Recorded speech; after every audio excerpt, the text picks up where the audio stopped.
Alhamdulillah, wassalatu wassalamu ala rasulillah, wa ala alihi wa sahbihi wa man walah. Asyhadu an la ilaha illallah wahdahu la syarikalah, wa asyhadu anna Muhammadan abduhu wa rasuluh la nabiyya ba'dah. Amma ba'd.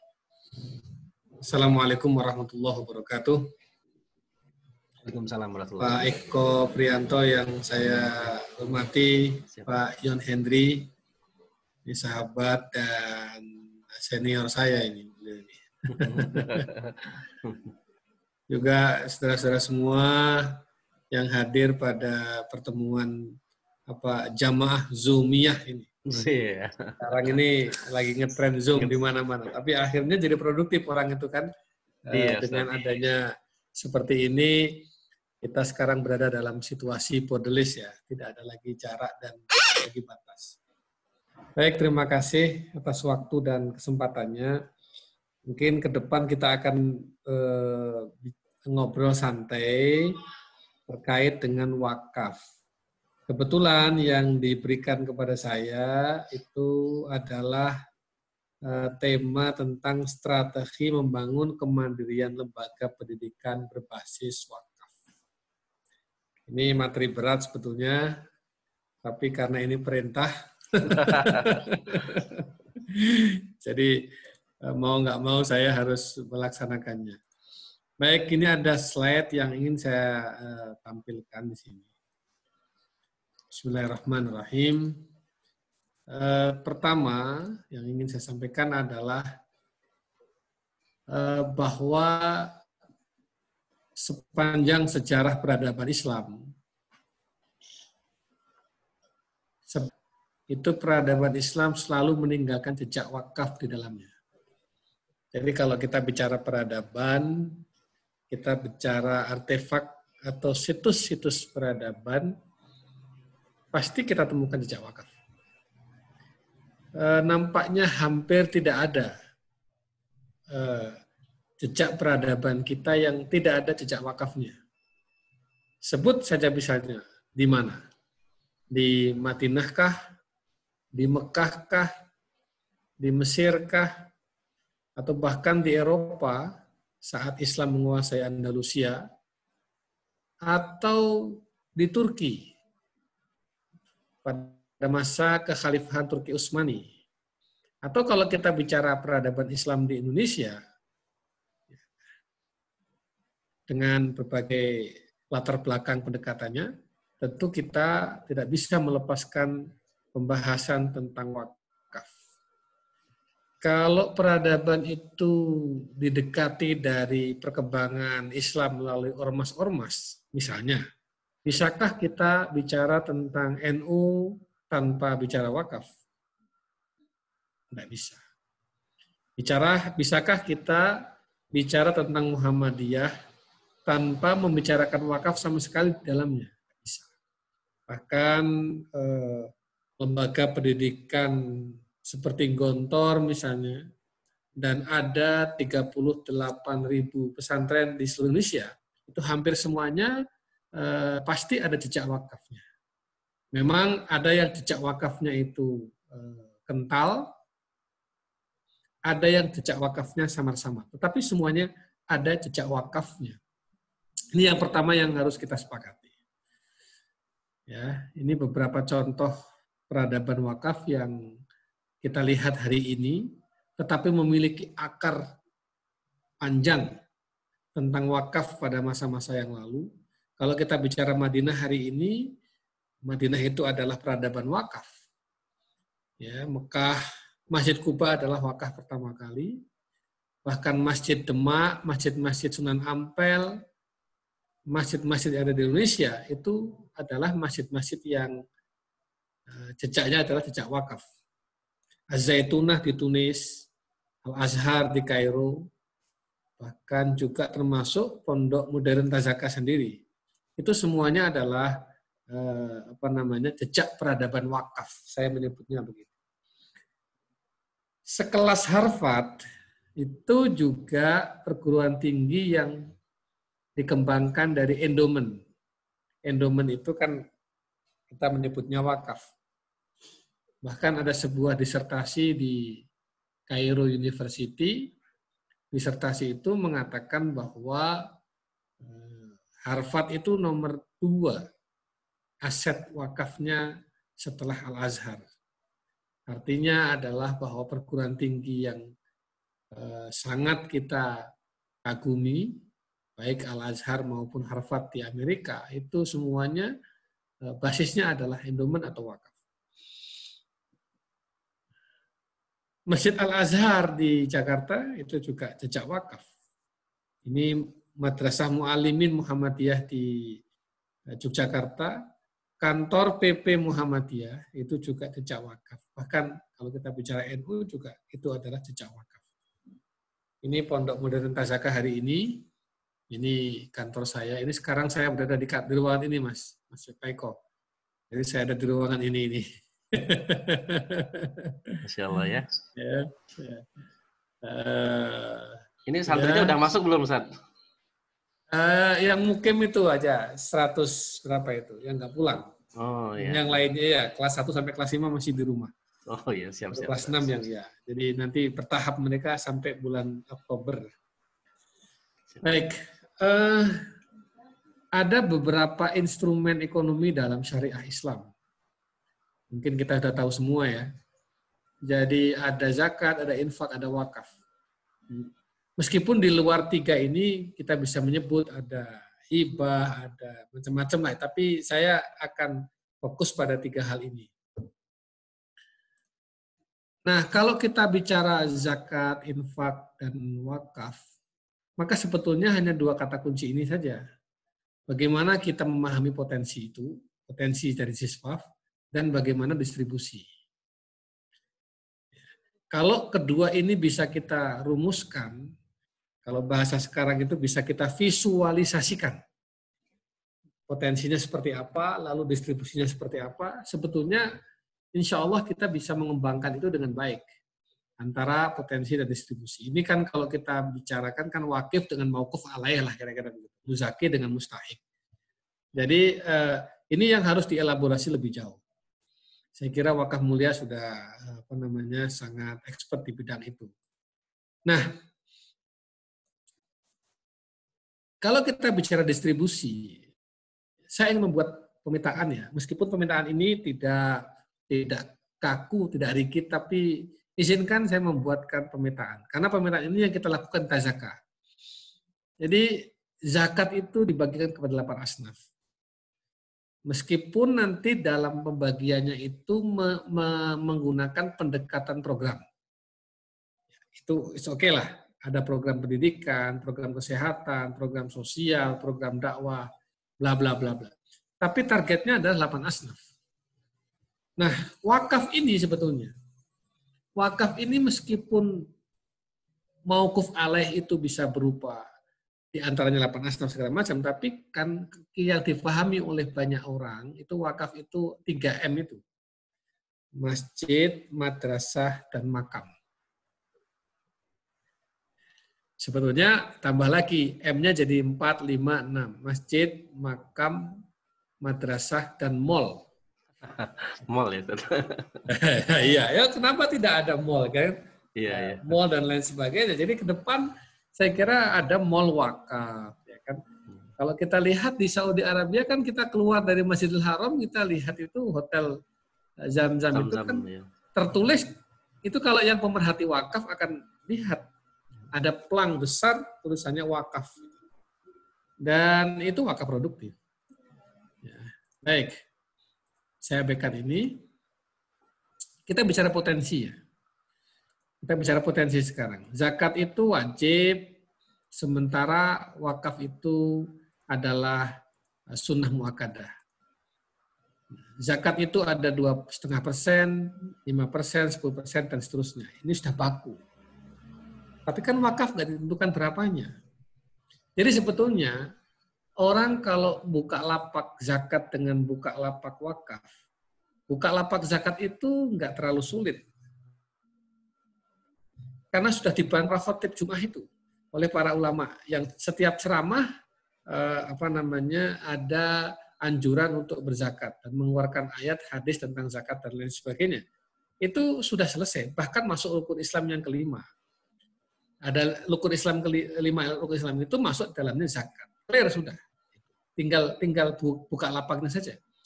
Tetapi wakaf ini kan karena dia sifatnya sunnah, maka bagaimana membuat orang itu mau melakukan hal-hal yang sunnah. Ibaratnya begini, orang kalau sholat fardu itu tinggal adzan saja, masjidnya dibuka, orang datang sendiri. Tetapi kalau sholat sunnah ini kan meskipun sudah dibuka masjidnya, sudah adzan, bagaimana membuat orang itu mau sholat sunnah seperti sholat fardu, kan begitu. Jadi ini sebetulnya para pegiat wakaf ini effortnya harus lebih daripada para pegiat zakat, karena memang secara landasan filosofisnya berbeda. Nah, pertanyaannya adalah ketika ada potensi 1 miliar rupiah misalnya, ada potensi di depan kita 1 miliar rupiah.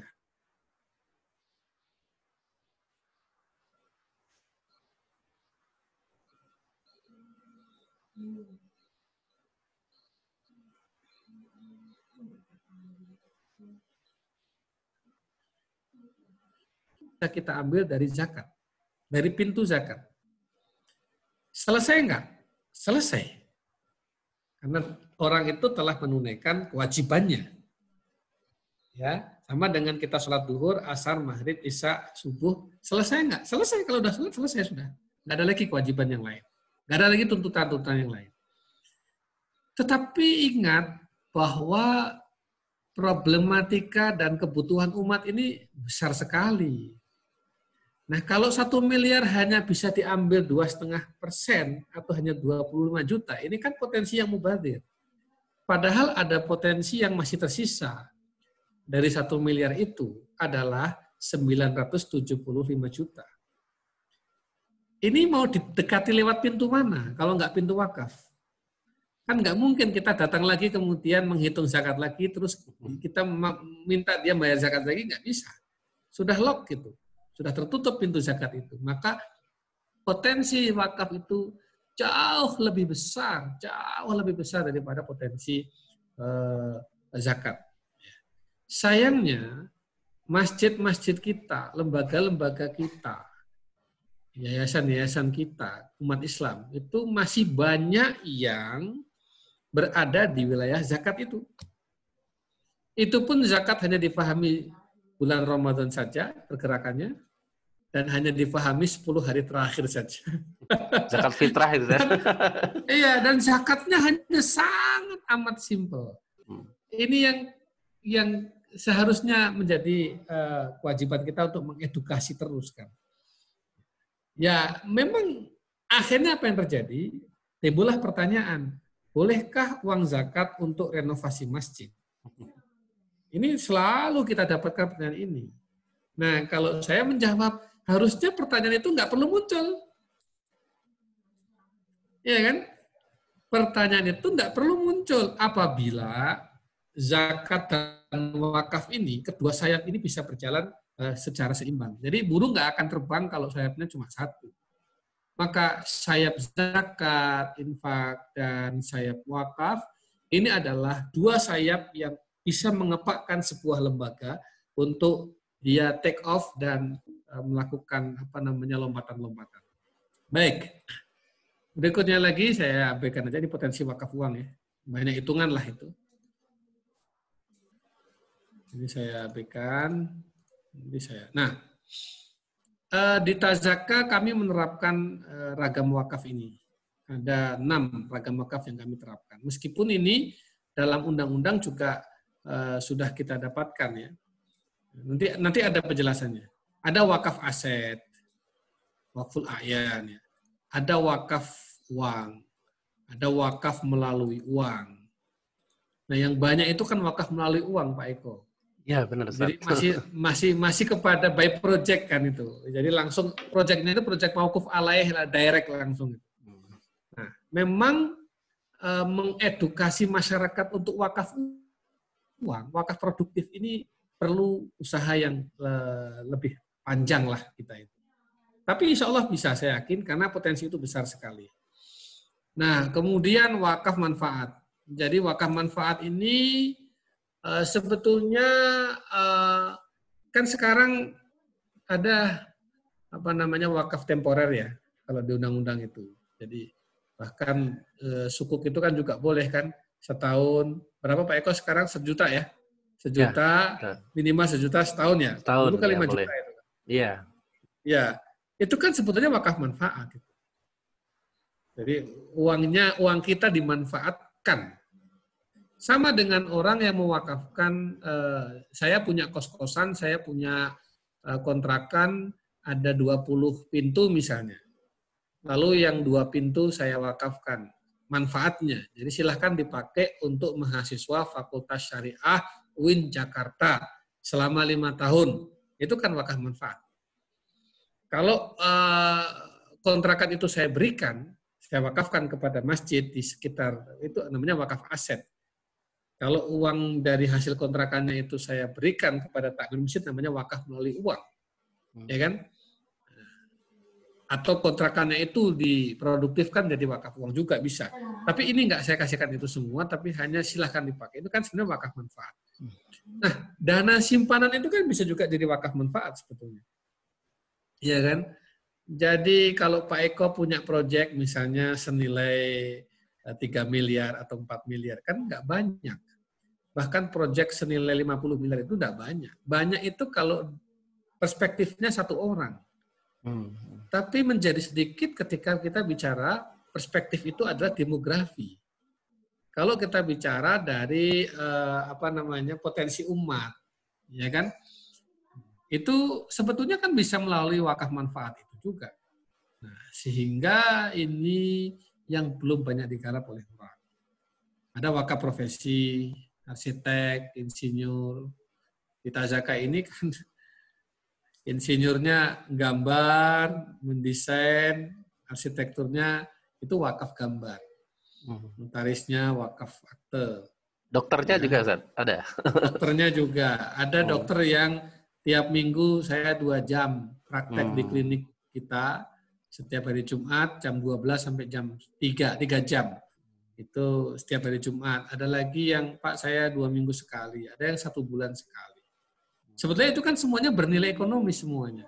Iya. Ya kan, seperti gambar itu kan saya harus bayar sebetulnya. Tapi artinya begini Pak Eko, ada kos yang harusnya keluar, tetapi dengan pola wakaf menjadi tidak kos gitu.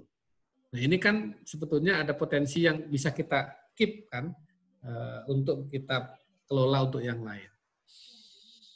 Ada wakaf pengalihan hak. Ini contohnya di antaranya adalah saham dan lain sebagainya. Karena kalau diwakafkan saham kan berarti hak-hak yang melekat pada saham itu dijamin oleh undang-undang dan hukum itu berpindah ke nadir ya.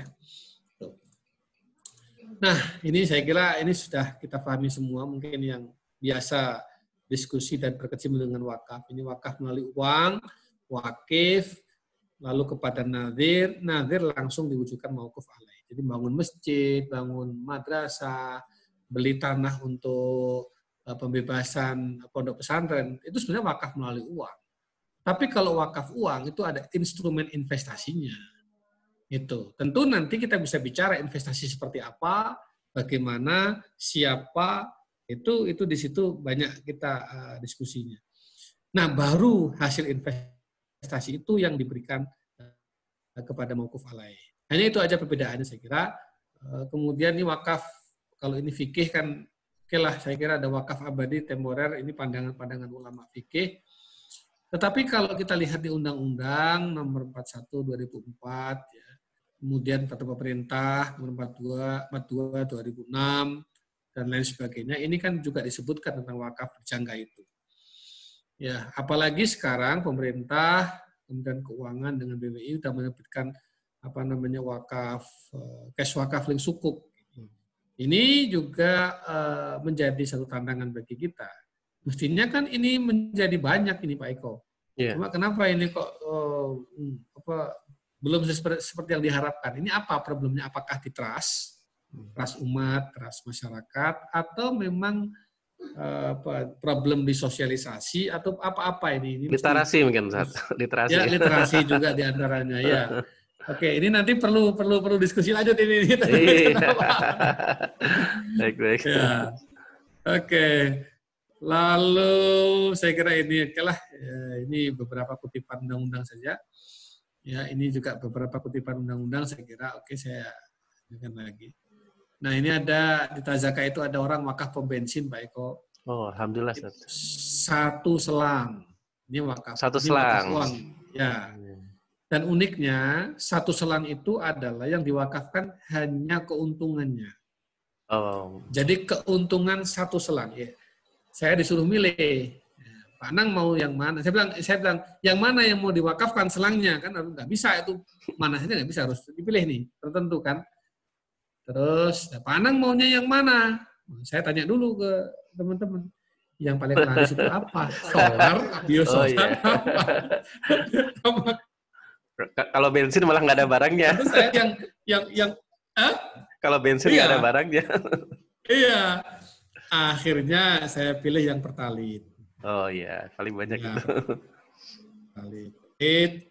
Dan itu hanya diwakafkan keuntungannya. Itu saja keuntungan tiap tanggal 1 sampai 15, Pak Eko.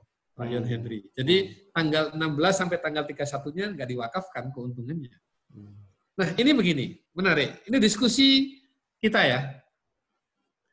Ada yang bilang, bos, ini menarik, ini soal mindset. Bos, kita rugi, bos. Loh, kenapa? Ya, ini satu selang menjadi diwakafkan separuh keuntungannya. Pandangan pertama. Datang lagi orang, bos, waduh, keuntungan kita berkurang, bos. Ya, satu bilang rugi tadi. Yang kedua bilang keuntungan kita berkurang. Loh, kenapa berkurang? Ya karena harusnya kan kita untung satu selang itu 31 hari, 30 hari. Ini keuntungan kita hanya 15 hari saja. Karena yang lebih diwakafkan. Tapi pandangan yang ketiga, bos, justru inilah keuntungan yang sebenarnya. Jadi ini kan bagaimana melihat si bos ini mau mengikuti pendapat yang mana ini? Pendapat yang satu, yang kedua, atau yang ketiga. Nah, ini tugas kita. Bagaimana kita mengedukasi, memberikan pemahaman dengan logika-logika yang sederhana. Jadi dengan logika sederhana, narasi yang tidak terlalu tinggi, low konteks lah. Low konteks tapi high text ya. Low text tapi high konteks. Jadi bahasanya sederhana, tetapi konteksnya itu tinggi. Saya kira itu. Kemudian ada juga yang wakaf saham, ini rumah makan, ada yang tadi perusahaan dan lain sebagainya. Alhamdulillah. Nah, kemudian ini metode kita. Metode kita ini ada store tunai, transfer, tabung wakaf, EDC, auto debit dan seterusnya sampai kemudian kepada yang lain-lain. Nah, kita ini sekarang Pak Eko, kita lagi mau bangun pusat perbelanjaan santri. Jadi semacam department store lah. Itu dengan nilai kurang lebih sekitar 2 lebih. Gitu. Saya bilang 2 miliar. 2 miliar ya, Sat? Ya. Ya, 2,5. Tapi kecil itu santri kok. Ya. Dengan santri 650 ya. Saya bilang bahwa sebetulnya 2,5 miliar itu 2 bulan, 3 bulan selesai harusnya. Kenapa? Karena ini cukup 200 orang saja, nggak usah rame-rame wakaf begini. Atau cukup 10, 20, 30 orang saja, nggak usah rame-rame. Senyap tapi jalan kita. Kenapa? Karena sebetulnya kan tinggal begini saja. 2 miliar dibagi 200 orang.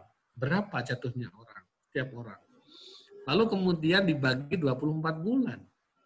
Berapa jatuhnya? Kan itu sebetulnya hanya 400.000 sebulan.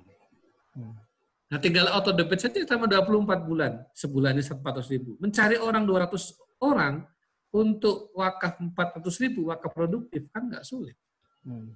Apalagi department store itu udah punya captive market. Kita bisa sampaikan bahwa Bapak tahu bahwa department store ini nggak mungkin nggak laku. Kenapa? Karena dia menyediakan semua kebutuhan santri. Ya, dengan omset yang segini, ya, dan lain sebagainya. Itu sebetulnya 2 tahun kemudian departemen store itu sudah bisa membangun departemen store baru lagi. Sehingga wakif itu disampaikan, Bapak mau nggak wakaf dalam 10 tahun wakaf 5 departemen store? Sekali wakaf untuk departemen store, cicil 400.000 selama 2 tahun, itu sama dengan wakaf 5 departemen store dalam 10 tahun. Iya. Itu dengan low tax dan high context tadi. Jadi sebetulnya tidak terlalu rumit wakaf itu. Yang penting trust tadi. Trust harus dibangun. Kemudian tadi ada potensi, ada distribusi. Ini yang penting yang harus kita lakukan. Jadi sebetulnya kita jangan pernah melihat bahwa proyek itu besar. Besar itu dalam konteks pribadi. Kan wakaf ini Pak Eko, kita untungnya kan nggak ada batas geografis. Jadi borderless. Jadi orang dari manapun bisa wakaf kemanapun. Iya, udah online semua ya, Ustaz. Udah online, dan hari ini tidak ada lagi yang tidak bisa kita tembus kan. Nah itu yang harusnya menjadi tools kita untuk mengedukasi dan melakukan fundraising itu. Itu. Nah, oke. Saya kira itu, kita udah kerjasama dengan Link Aja dan beberapa vendor, beberapa platform ya. Dan ada mobile EDC. Ini mobile EDC ini sebenarnya udah jadul juga sih. Sekarang udah nggak lagi pakai mobile EDC. Sekarang udah nggak usah kemana-mana. Tapi bagi mesin-mesin. Mobile EDC itu maksudnya gimana, Ustaz? Jadi di setiap acara begitu? Iya. EDC-nya di mana? Di mobil saya masih ada EDC itu. Iya. Jadi ATM-nya yang kita mobile bawa kemana-mana. Orang nggak usah ke ATM, ATM-nya yang kita dekatkan kepada orang itu. Kalau mau wakaf tinggal gesek, Ustaz ya? Iya. Pernah ada seorang ibu yang di rumah sakit dalam keadaan sakaratul maut ya, mohon maaf, anak-anaknya berkumpul. Karena dia itu teredukasi oleh kita terus gitu. Lalu apa yang dilakukan anak-anak itu? Ya kalau gitu kita wakafin aja harta ibu ini. Sebelum malaikat mencabut nyawanya. Ini unik, ini saya sampaikan. Maka diteleponlah kita, call, kemudian tolong segera ke rumah sakit sebelum ibu ini menghembuskan nafas. Karena kalau udah itu kan selesai kan? Lain lagi ceritanya. Nah, terus ini kita mau wakafkan seluruh hartanya. Bayangkan ke rumah sakit itu, suruh mendoakan ibunya, dan membawa mobile EDC. Itu bahkan pernah karena mobil kita ini ada tulisannya pondok gitu. Kita ini pernah satu ketika mobil kita dicegat ini sama orang bermotor. Apa ini kok nyegat ini? Tim kita itu bingung. Wah, kenapa ini kita? Salah apa ini dicegat orang? Ini laporan dari anak-anak ini, Pak Eko. Pak Henry. Ternyata orang itu setelah dibuka, gimana Pak? Pak, sebentar. Saya itu lihat pondok, kemudian saya ingat wakaf. Ini saya itu dititipi oleh orang tua saya untuk wakaf, tapi belum sempat ke pondok sampean. Udah, saya wakaf di sini saja. Atau jemput ke rumah. Itu Pak yakin. Lah kita dengan mobile EDC udah ready. Gitu. Bisa dilakukan transaksi dimanapun berada. Itu. Nah, tapi gini, mobile EDC itu sebenarnya kan hanya tool saja. Cuma ya lumayan. Jadi kan saya membuat anekdot begini. Orang Indonesia, orang Amerika, orang Saudi, tiga-tiganya berjalan bersama-sama. Membawa uang dengan nilai yang sama, 10 juta rupiah. Itu kan yang paling repot orang Indonesia. Orang Indonesia itu 10 juta sama dengan 100 lembar. Ya kan? Kalau orang Amerika 10 juta rupiah itu sama dengan 7 lembar, kurang lebih. Orang Saudi mungkin hanya 4 atau 5 lembar. Jadi betapa repotnya jadi orang kaya Indonesia itu. Dan saya yakin orang-orang kaya itu kalau Jumatan kan nggak mungkin bawa uang cash banyak di dompetnya. Iya benar. Iya toh? itu paling banyak itu di dompetnya hanya ada 20 lembar kertas saja itu warna merah. Itu karena warna merah semua. Tapi ingat bahwa dalam dompetnya dia ada 3 kartu, 4 kartu, 5 kartu. Kenapa kotak amal Jumat itu tidak pakai mobile edisi? Bagus juga tuh. Ini jadi ya nggak apa-apa, kotaknya masih ada yang mau recehan di situ, tapi di sampingnya dibuatkan tempat untuk naruh edisi itu, sehingga orang kayak Pak John Henry, Pak Eko itu nanti kalau ada lewat itu yang keluar bukan dompet, keluar kartu gitu. Oh gitu ya. Ya, jadi dia langsung gesek di situ, pencet 1 juta, 2 juta, bahkan mungkin 5 juta. Apalagi kalau dia di Jumatan di masjidnya masih dibangun, masih direnovasi, nggak mungkin dia masih akan tergerak. Oke. Itu kan sebetulnya sederhana. Ini soal tools.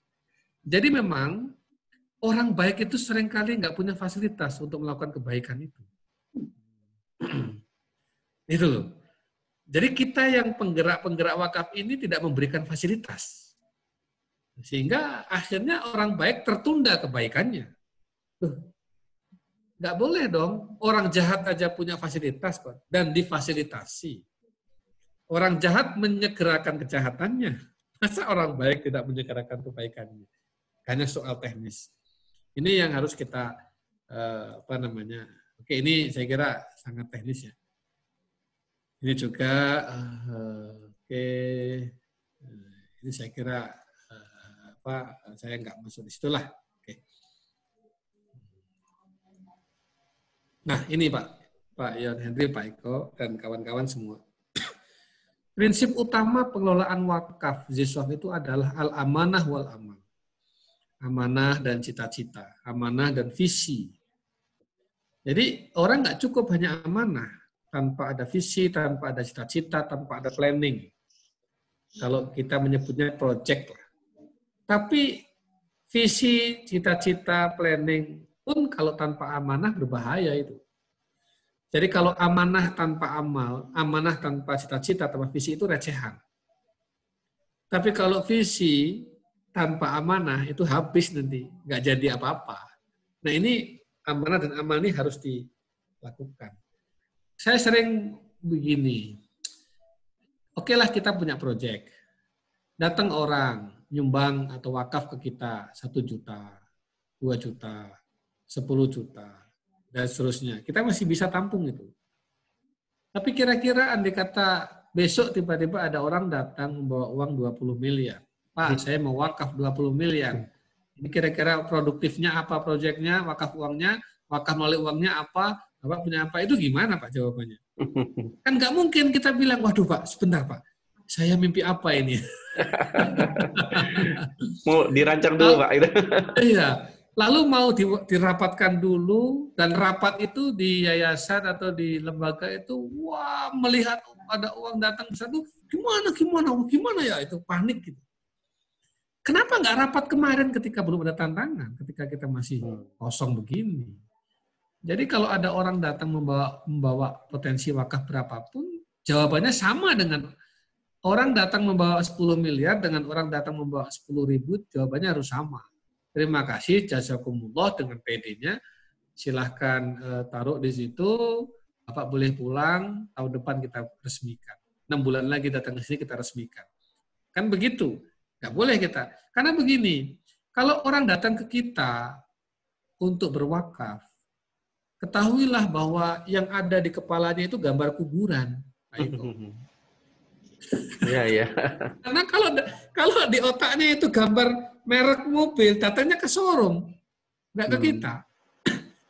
Kalau di otaknya itu gambarnya destinasi wisata, datangnya ke travel, nggak ke kita. Jadi ketika orang sudah datang ke kita, ini kita harus siap dengan segala perangkat dan variabelnya itu. Nah, inilah amanah dan amal. Yang berikutnya apa? Yaitu kolaborasi ulama dan saudagar, pengusaha. Ya. Rasul itu kan hampir tidak pernah dakwahnya, pergerakannya tidak didampingi oleh saudagar.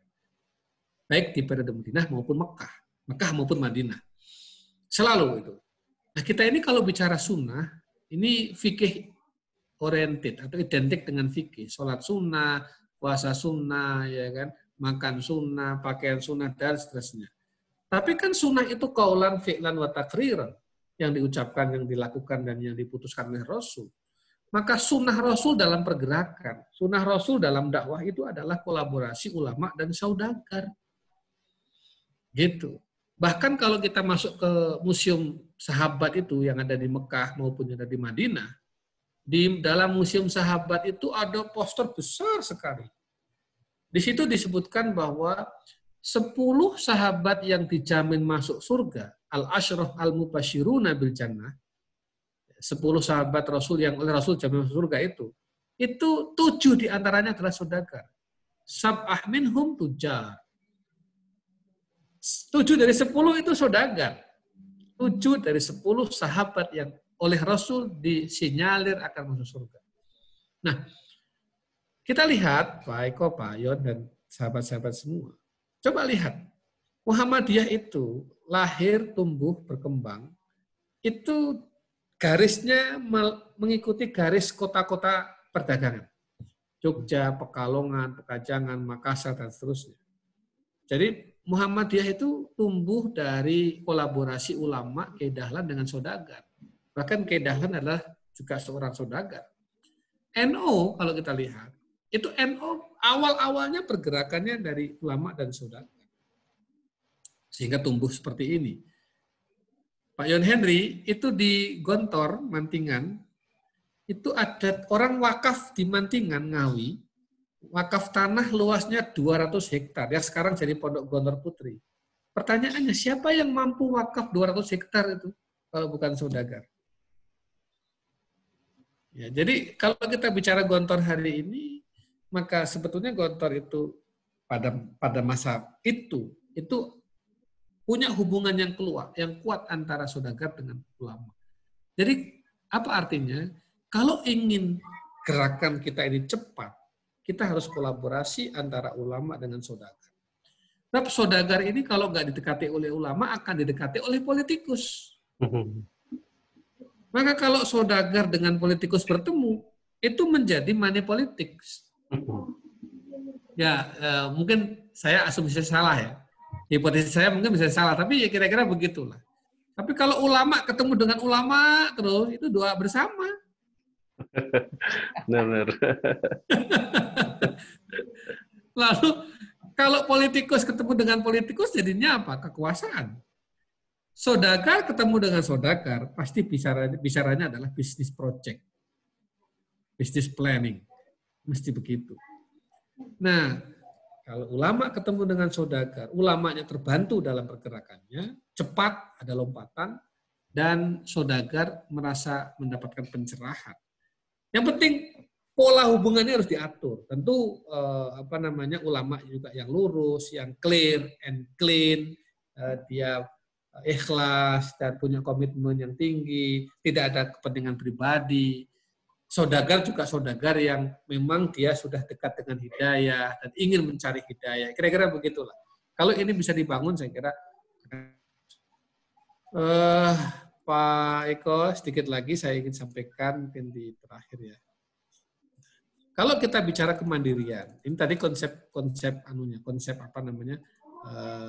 tentang wakafnya. Kalau kita bicara kemandirian, kan sebetulnya ini komponen operasional pendidikan ya. Ada sarpras, ada kebutuhan makan minum, kesejahteraan guru dan keluarga, operasional rutin, pengembangan SDM, pengembangan jaringan, pengembangan kelembagaan. Ini sebenarnya adalah basic needs. Sesuatu yang sangat fundamental dibutuhkan dari sisi pendanaan di sebuah lembaga pendidikan pesantren. Nah, sementara pesantren itu punya basis ekonomi. Saya menyebutnya basis kemandirian ekonomi pesantren. Apa? Satu, potensi ekonomi santri. Yang kedua, potensi zakat dan wakaf. Dan potensi ekonomi masyarakat.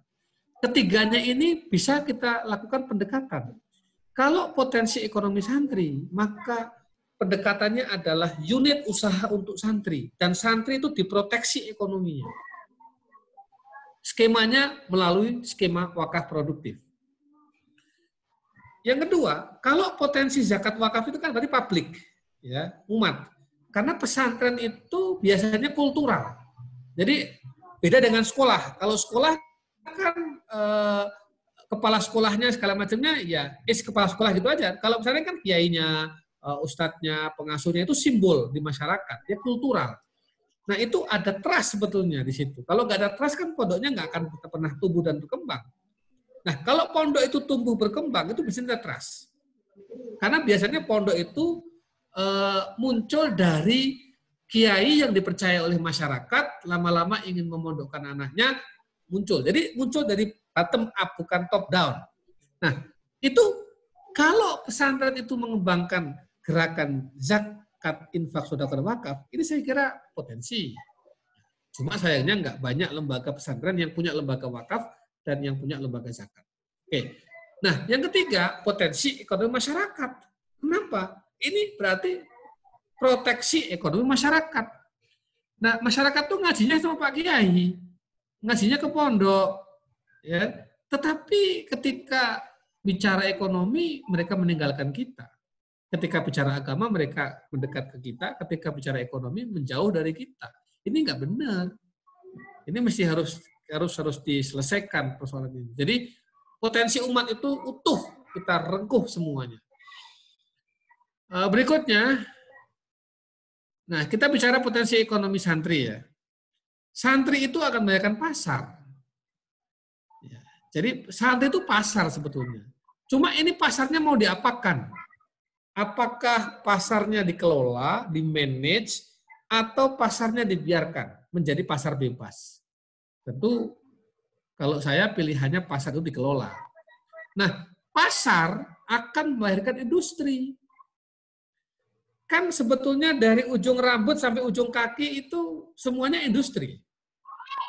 Ya, ini peci Pak Eko, Pak Yon Hendri. Ya, kalau santrinya ada 1.000, berarti ada 1.000 peci kita butuhkan. Itu industri peci, industri kepala itu. Padahal santri itu mungkin setahun ganti pecinya 2 kali sampai 3 kali. Karena kalau hilang 1.000, ya, Ustaz. Ya, Karena hilang. Karena hilang. Namanya anak-anak ya, wudhu jatuh ke air. Kan ini kalau jatuh ke air udah nggak bisa dipakai lagi. Kalau saya beli peci mungkin 4 tahun, 5 tahun masih bersih. Tapi anak-anak beda. Nah, ini kepala Pak. Di sini ada lagi sampo, minyak rambut, potong rambut, dan lain sebagainya. Ini industri sendiri ini. Ini mau diserahkan kepada siapa industri ini? Itu kan? Kemudian turun lagi, bayangkan ini kacamata. Kalau santrinya 5.000, 10% saja pakai kacamata, itu kan sama dengan 500 orang. Gitu? Jadi kita harus punya optik. Turun lagi, ini paling banyak ini Pak Eko, ini paling banyak. Industri mulut itu paling banyak. Di sini ada sikat gigi, ada pasta gigi, ada minuman, ada jajanan, ada makanan. Ini paling banyak ini. Nah ini mau dikelola oleh siapa industri pesantren? Karena santri itu pasar. Mahasiswa itu pasar bagi perguruan tinggi itu. Sekarang mau dikelola apa tidak? Nah ketika dikelola pakai skema apa? Pakai skema kapitalistik atau skema wakaf? Itu aja pilihannya. Oleh karena itu saya kira ini mesti harus dipikirkan oleh kita semua. Nah, sekarang kalau kita bicara pasar, ada pasar harian, pasar bulanan, pasar tahunan. Ya, apa sih kebutuhan harian? Apa sih kebutuhan bulanan yang dibeli oleh santri? Apa sih yang dibeli oleh santri setahunan itu? Harus dirumuskan semua ini. Maka menciptakan pasar sendiri atau serahkan pada pasar bebas. Oke, kemudian kira-kira beginilah. Ya kan? Kalau 500 santri kita asumsikan 15 hari saja. Ini food court aja ya. Orang jajan ya. Ini baru jajanan. Ini omsetnya setahun bisa 2,4 miliar omset. Itu baru jajanan saja. Baru mulut aja kita bicara. Belum bicara kepala kita. Itu. Nah, oleh karena itu sebetulnya Pak Eko perlu upaya-upaya terobosan-terobosan untuk melakukan, saya menyebutnya proteksi ekonomi. Sebetulnya ini istilah dari kiai saya, istilah dari guru saya, yaitu Kiai Haji Dr. Abdullah Syukri Zarkasi. Beliau yang buat konsep ini. Konsepnya adalah proteksi ekonomi. Jadi jangan sampai ada kebocoran ekonomi. Ekonomi terus dikelola untuk menjadi potensi dan disubsidikan kepada santri. Sehingga sebetulnya santri itu, mondok itu disubsidi oleh dirinya sendiri. Kebutuhan santri disubsidi oleh diri sendiri. Karena sekolah yang bagus itu pasti mahal. Sekolah bagus kok murah itu nggak ada rumusnya. Ya, nggak ada rumusnya. Sekolah bagus murah nggak ada rumusnya. Cuma begini, siapa yang mau bayar? Negarakah yang bayar? Atau santri atau siswakah yang bayar? Atau dibayar oleh pesantren seperti Al-Azhar tuh? Kita di Al-Azhar kuliah gratis, bukan berarti murah. Ada yang bayar soalnya. Yang bayar apa? Wakaf. Nah, apa ini skemanya? Ini kita harus pikirkan ke depan. Saya kira itu Pak Eko, Pak Yon Henry yang bisa saya sampaikan, tentu dengan waktu yang terbatas ini mudah-mudahan bermanfaat. Intinya adalah kita mesti harus berpikir secara serius terkait dengan potensi-potensi yang ada di santri, di siswa, di mahasiswa ini. Kita proteksi ekonomi mereka, kita maksimalkan potensi, kita buatkan saluran kanalisasi distribusinya, kemudian kita packaging mereka itu dengan skema-skema wakaf yang ada. Sekian, terima kasih. Kurang lebihnya mohon maaf. Assalamualaikum warahmatullahi wabarakatuh. Waalaikumsalam warahmatullahi wabarakatuh. Jazakallah Ustaz atas pemaparannya yang sangat luar biasa ya, bisa yang memberikan gambaran ya jelas kepada kita ya bagaimana pola yang bisa kita kembangkan di yayasan pendidikan baik pendidikan secara umum maupun di pesantren ya.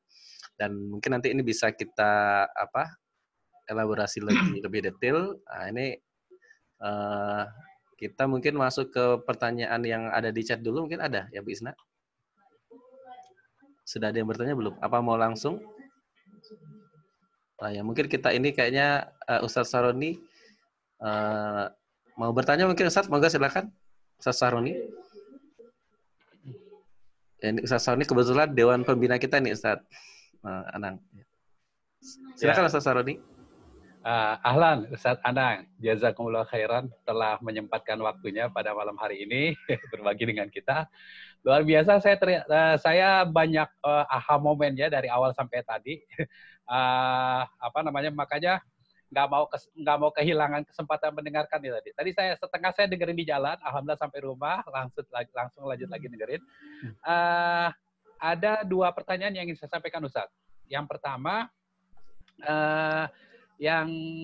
rumus yang terakhir Ustadz sampaikan tadi ya, nggak ada rumusnya itu sekolah mahal biayanya murah gitu ya.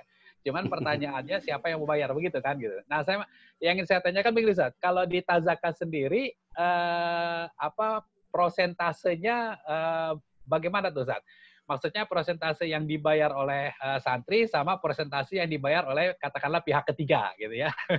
Gitu. Kalau lembaga yang belum punya konsep wakaf atau lembaga zakat kan 100% masih dibebankan ke siswa ya atau ke santri gitu.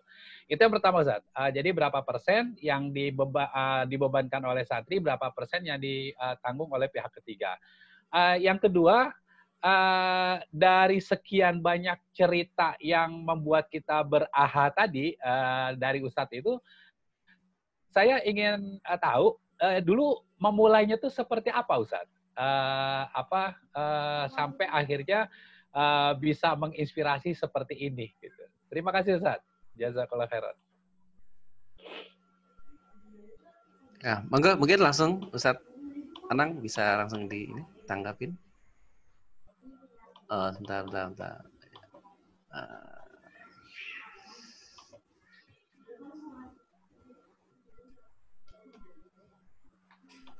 Oke, silakan Ustaz. Terima kasih.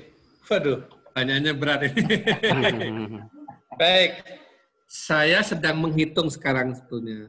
Ya, itu di antara salah satu riset saya.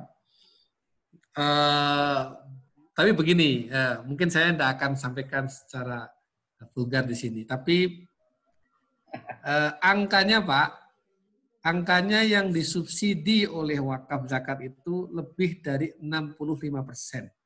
Masya Allah. Jadi sebetulnya komponen yang dibayar santri itu, saya masih hitung, tapi hitungan itu mendekati nanti kayaknya ini jatuhnya di angka 30 sekian persen. Itu yang di karena begini Pak, tentu nanti variabelnya masih saya lihat lagi. Jadi sebetulnya kan begini, kesejahteraan guru dari mana uangnya? Iya. Ya kan? Apalagi gurunya S2, S3 misalnya, itu pasti nggak murah itu kesejahteraannya. Tetapi kan itu karena ada pola tadi, yang lain tadi itu menjadi tidak ada sebenarnya. Jadi kesejahteraan yang langsung dari uang santri itu tidak ada.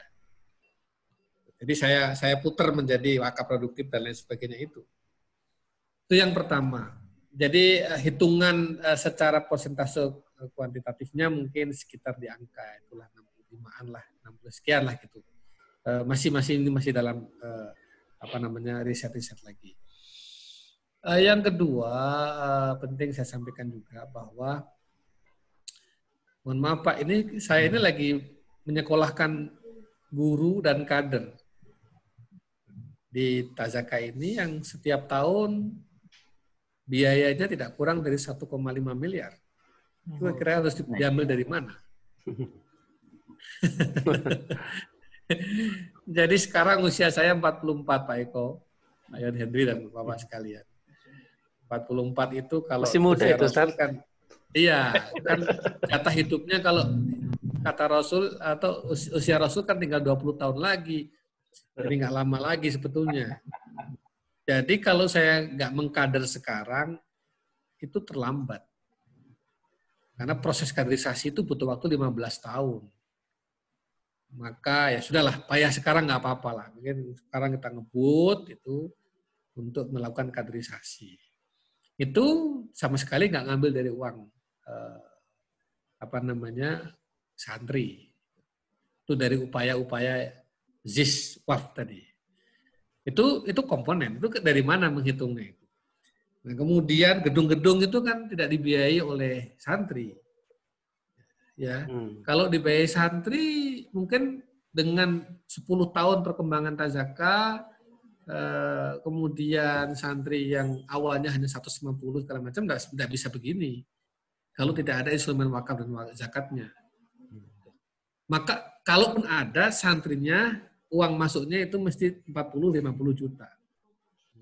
Iya. Baru akan seperti ini dalam waktu 10 tahun. Iya. Ya.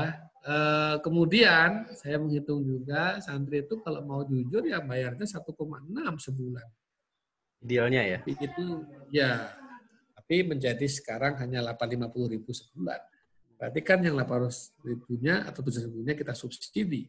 Dari mana? Siapa yang mensubsidi? Yang mensubsidi adalah santri sendiri, masyarakat melalui amal-amal usaha, dan ZIS-WAF. Itu tadi. Jadi seperti itu. Yang kedua, dari mana mulai? Ya dulu selepas dari Mesir itu kita pengajian-pengajian berbasis komunitas. Jadi dari jamaah haji umroh, notaris-notaris, dokter-dokter, spesialis, dan lain sebagainya itu. Jadi kita segmented, segmen-segmen tertentu, dan ini menarik Pak Saroni karena kita ini kan apa ya, 50% lebih itu kan yang wakaf ke pondok ini alumni haji dan umroh. Yang itu kita bina. Terus kita maintain terus itu. Sehingga mereka menjadi orang yang selalu berwakaf. Jadi dari komunitas. Dari basicnya komunitas kecil, ya Ustaz ya. Ya, komunitas. Komunitas terus berkembang dan sampai sekarang mereka terus solid bersama kita. Lalu tanah wakaf dari kakek dikembangkan pesantren. Nah, komunitas itu sekarang menjadi komunitas wakaf. Yang komunitas yang tadinya hanya pengajian itu menjadi komunitas wakaf. Ya tinggal digeser aja dari komunitas pengajian ke wakaf. Jadi kan sebetulnya begini, pengajian-pengajian dan sebagainya itu baik. Tapi kalau dia tidak digerakkan menjadi gerakan-gerakan untuk peradaban, dia hanya jadi kerumunan sebetulnya. Itu hanya rutinitas, ya kan. Oke lah kita pengajian tiap minggu, 2 minggu sekali dengan jamaah 1000 dan seterusnya. Tapi dalam waktu yang lama sekian tahun misalnya berlangsung, peradaban apa yang dilahirkan dari acara itu? Nah, pengajiannya iya, pencerahan, dakwah, tapi ini harus jangan berhenti di situ, harus dilanjutkan lagi menjadi satu proyek peradaban supaya ada peninggalan untuk yang akan datang. Saya kira itu, Pak Satoni. Terima kasih, Ustaz. Jazakallah khairan. Oke, baik. Mungkin ini kita baca dulu dari pertanyaan di chat. Ada? Oh, coba saya lihat ya. Oh, udah ketumpuk-tumpuk nih. Bentar. Ini ya. Ini dulu dari ini ya. Bapak Muhammad Tantowi ya. Jadi Assalamualaikum Ustadz. Ya, kami dari Kampung Quran, Lampung, ingin mengelola wakaf, tapi belum ada legalitasnya. Apakah boleh? Secara organisasi belum ada akte pendirian. Namun kami punya program reguler setiap pekan. Nah, ini gimana nih, Ustaz? Jadi ingin mengembangkan wakafnya, tapi secara organisasinya belum ada akte pendirian ini.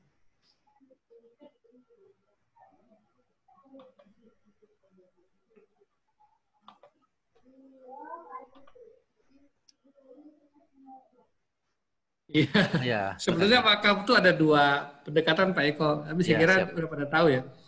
Jadi ada kultural, ada struktural kan. Ya kalau secara kultural nggak apa-apa, itu di mana-mana udah berjalan. Tapi kan kalau kultural saja nggak ada strukturalnya kan kita nggak bisa berkembang. Lagi-lagi nanti recehan terus, gitu kan. Nah ini mesti harus akuntabel. Akuntabel itu artinya terstruktur, ada legalitasnya, ya kan. Orang kalau mau nyumbang banyak, nanti gimana nggak ada lembaganya. Terus tidak ada pengurusnya. Terus tidak teraudit atau akuntabel bagaimana. Kan susah. Maka sebetulnya kalau saya sarankan ya, kalau kita mau bergerak serius ya mesti harus buat lembaganya. Sesuai dengan perundang-undangan yang berlaku. Baca itu undang-undang wakaf, baca undang-undang zakat, kemudian baca juga peraturan-peraturan di dalamnya, turunannya, termasuk juga undang-undang yayasan dan lain sebagainya. Itu saya kira itu dikombinasikan semua. Kalau masih kurang jelas juga konsultasi aja ke beberapa pihak yang kompeten ya, notaris, kemudian ke ahli hukum, ke teman-teman penggerak wakaf, ke teman-teman yang udah menjadi penggerak sebagainya. Saya kira ada banyak regulasi. Nah, di Tazaka ini Pak Eko, ada 2 lembaga memang. Ada Lazis, lembaga zakat sendiri, rumah sendiri, dan ada lembaga wakaf, rumah sendiri. Jadi kita nggak campur itu, 2 lembaga yang berbeda, fundraising yang berbeda, project yang berbeda, dan personalia yang berbeda. Itu di Tazaka. Demikian. Oke, siap. Nah, itu ada pertanyaan dari Mulyono Ponorogo. Jadi Assalamualaikum Ustadz Afan, Ustadz kami lembaga pendidikan baru. Nah, bagaimana memulai dari yang Ustadz gambarkan dan praktekkan tadi? Nah, ini pertanyaan bagaimana memulainya nih Ustadz untuk lembaga yang baru.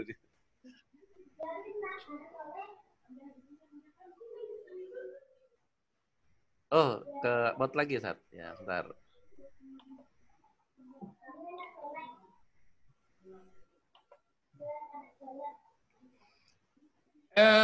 Antum a'lamu bi umuri dunyakum. Benar. Kan memulai itu saya tidak bisa mengatakan secara persis ya. Kan sesuai dengan kondisi sosiokultural di tempat masing-masing tentu saja. Apa yang berbeda-beda dengan yang lain. Tapi bahwa begini, kalau kita mau bergerak di wakaf itu, pertama ya kelembagaannya. Kedua, tokohnya.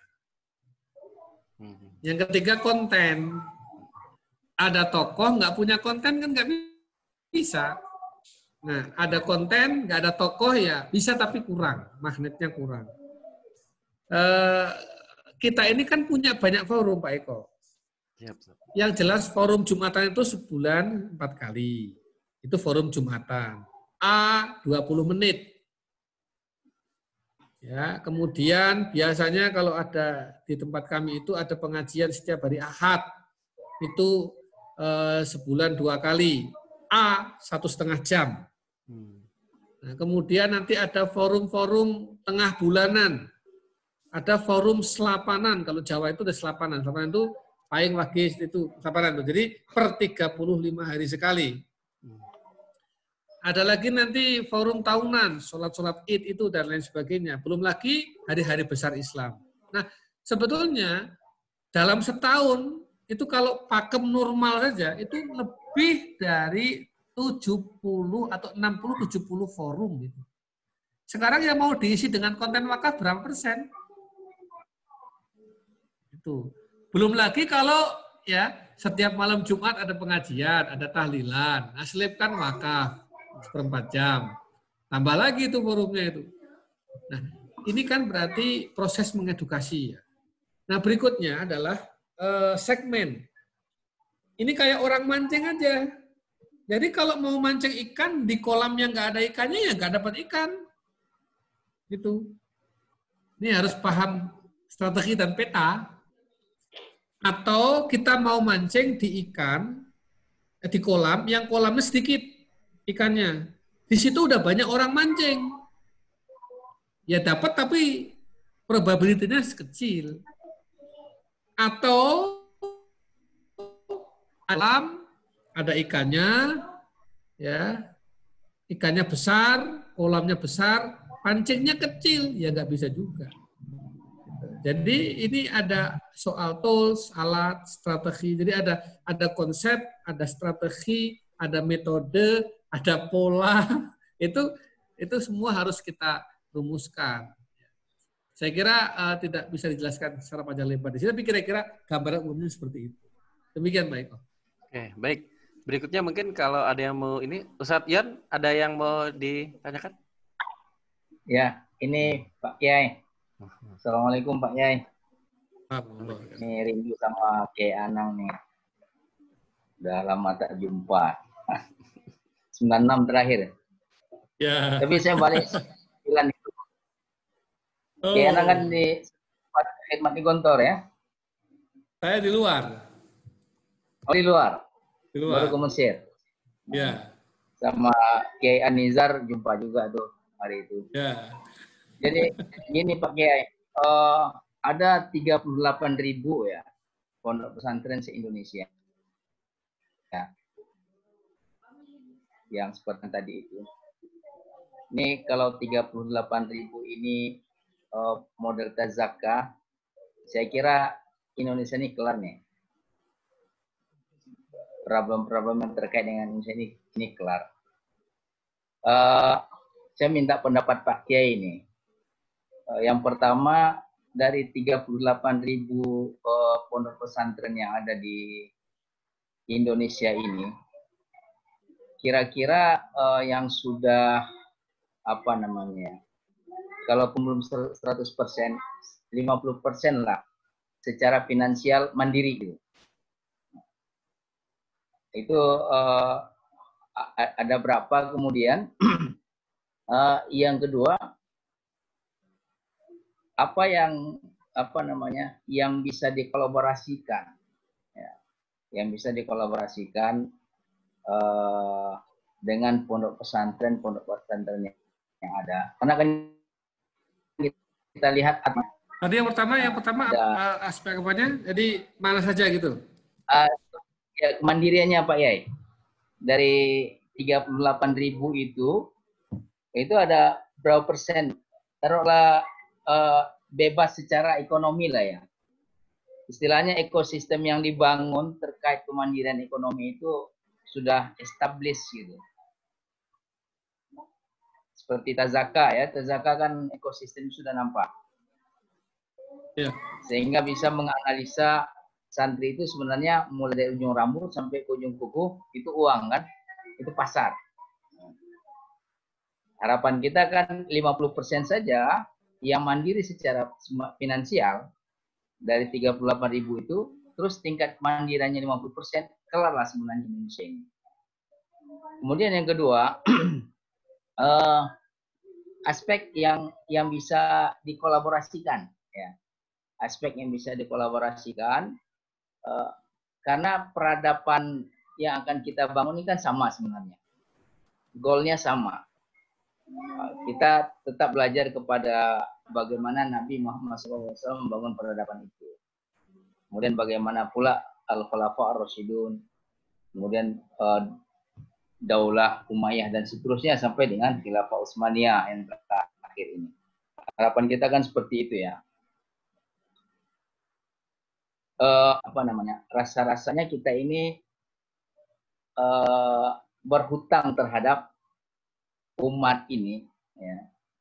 Kalau kita belum bisa mewujudkan itu, padahal potensi itu ada, baik potensi kuantitas kita maupun potensi kualitas itu tadi. Nah, kira-kira di mana kita bisa lakukan kolaborasi ini, Pak Kiai? Nah, kira itu Pak Kiai. Terima kasih. Assalamualaikum warahmatullahi wabarakatuh.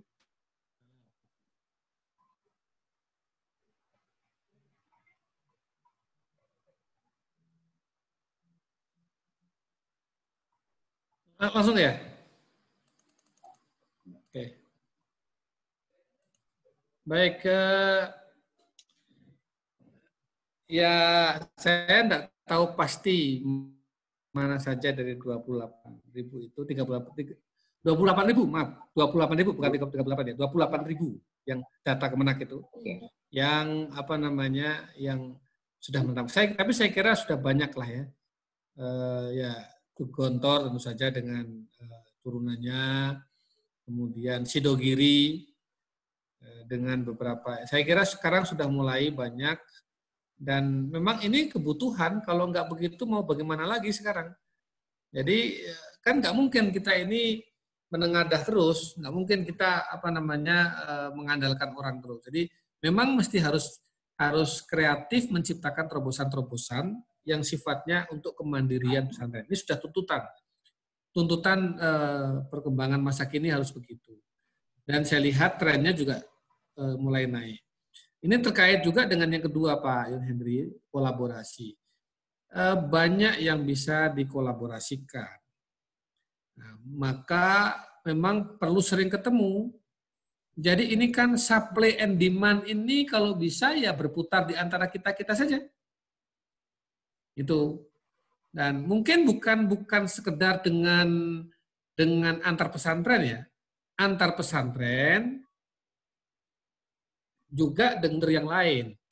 Jadi bayangan saya ada 30 pesantren, 40 pesantren putri misalnya, yang kalau dikumpulkan jumlah santriwatinya katakanlah 20.000 saja dari 20 pesantren itu. Ini misalnya contoh kecil ya, dalam selingkup yang kecil. Itu kan 20.000 itu lalu kemudian berkolaborasi untuk mengakuisisi sebagian saham perusahaan apa namanya kebutuhan wanita misalnya. Iya toh. Jadi menggeser dari dari konsumen ansih menjadi konsumen dan produsen. Jadi pada akhirnya kita itu akan membeli barang itu. Tetapi ke depan kita membeli dari perusahaan yang sebagiannya kita miliki. Gitu. Saya kira itu pilihan paling rasional. Karena kalau kita harus membuat perusahaan sendiri, repot itu infrastruktur, kemudian manufakturingnya, perizinannya, marketingnya, SDM-nya, sistemnya itu rumit.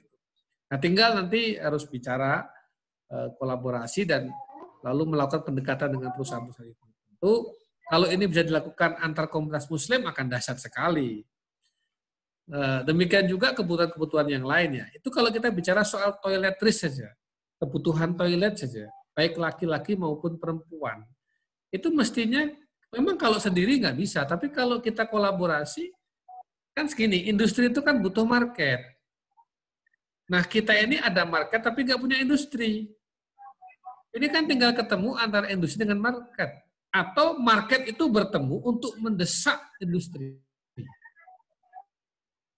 Gitu. Nah, tentu setelah itu difahami, packagingnya lagi-lagi wakaf.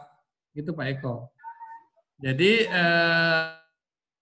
Jadi apa ya, pikiran-pikiran ekonomis, matematis itu kita kemas, kita bingkai dengan frame wakaf. Saya wakaf menjadi leading sektornya, itu wakaf menjadi apa namanya instrumennya itu. Saya kira bisa itu.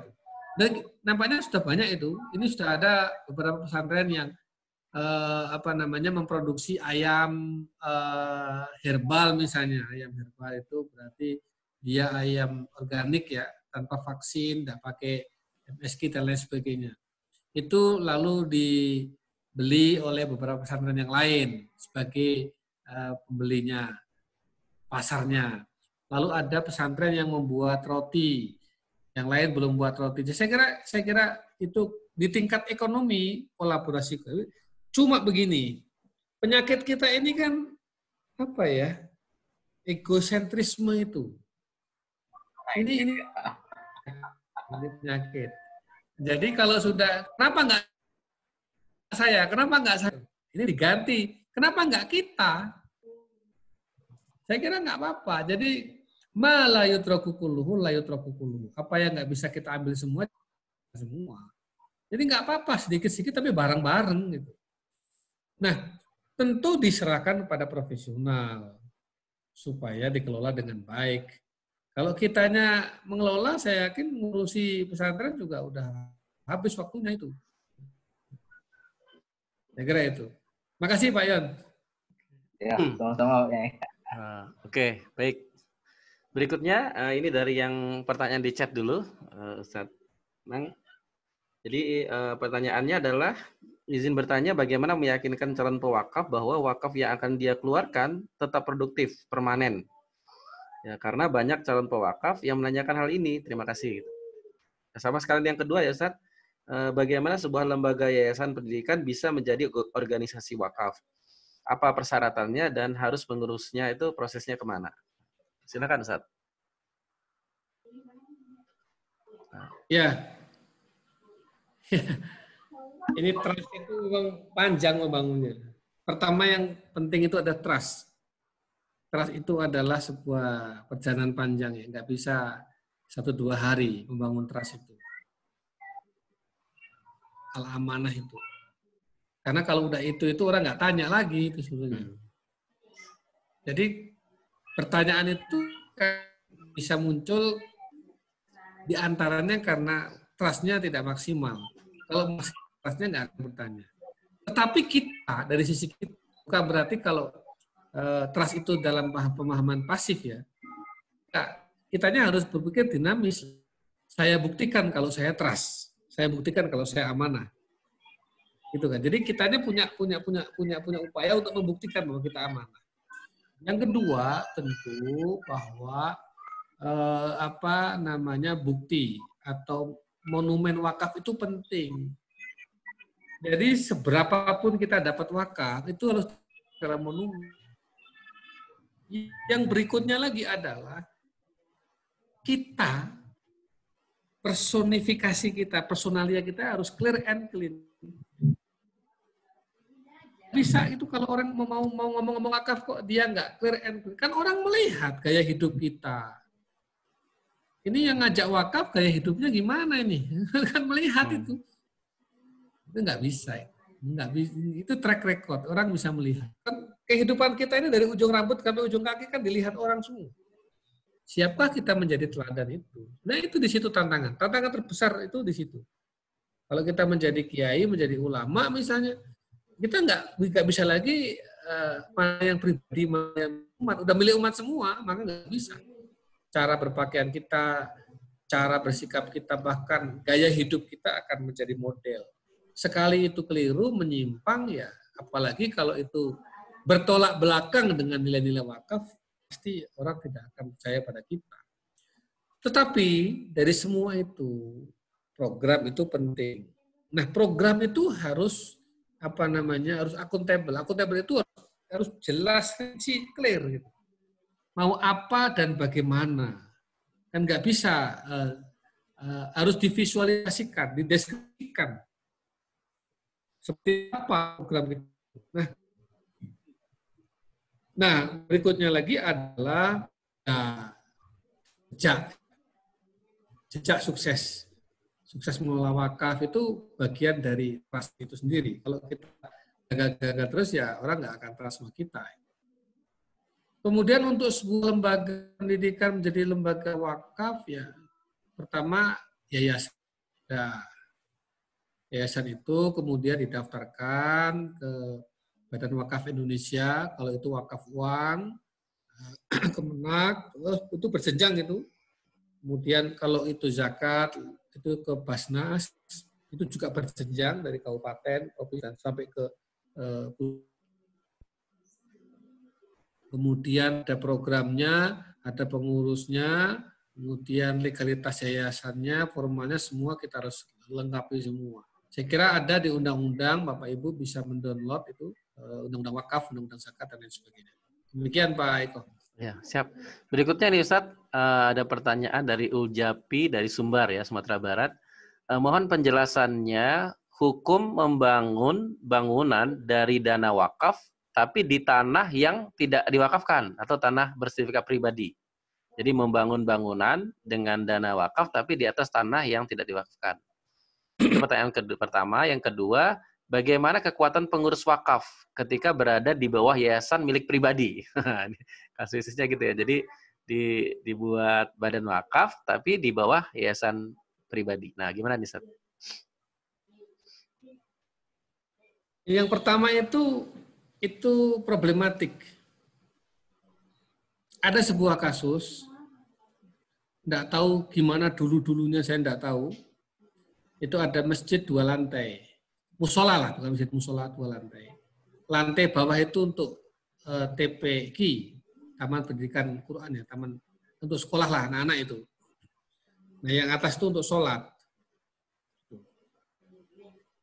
Itu berjalan sekian tahun, itu kemudian pewarisnya itu, anak keturunannya itu menggugat. Karena katanya dulu yang diwakafkan itu yang atasnya masjidnya, bawahnya belum diwakafkan. Ini gimana lah? Melacaknya udah susah karena orang-orang udah meninggal semua, bapaknya udah meninggal, teman-teman seusia bapaknya takmilnya udah meninggal semua. Ini problematik kan, dan tidak ada, itu hanya klaim. Tapi orang tahu bahwa memang itu tanah leluhurnya mereka gitu. Jadi hanya klaim. Maka itu menimbulkan persoalan di kemudian hari. Inilah yang saya kemudian dengan teman-teman notaris dan teman-teman, saya bilang, kita harus melakukan sesuatu. Ini ada bom waktu di umat Islam ini.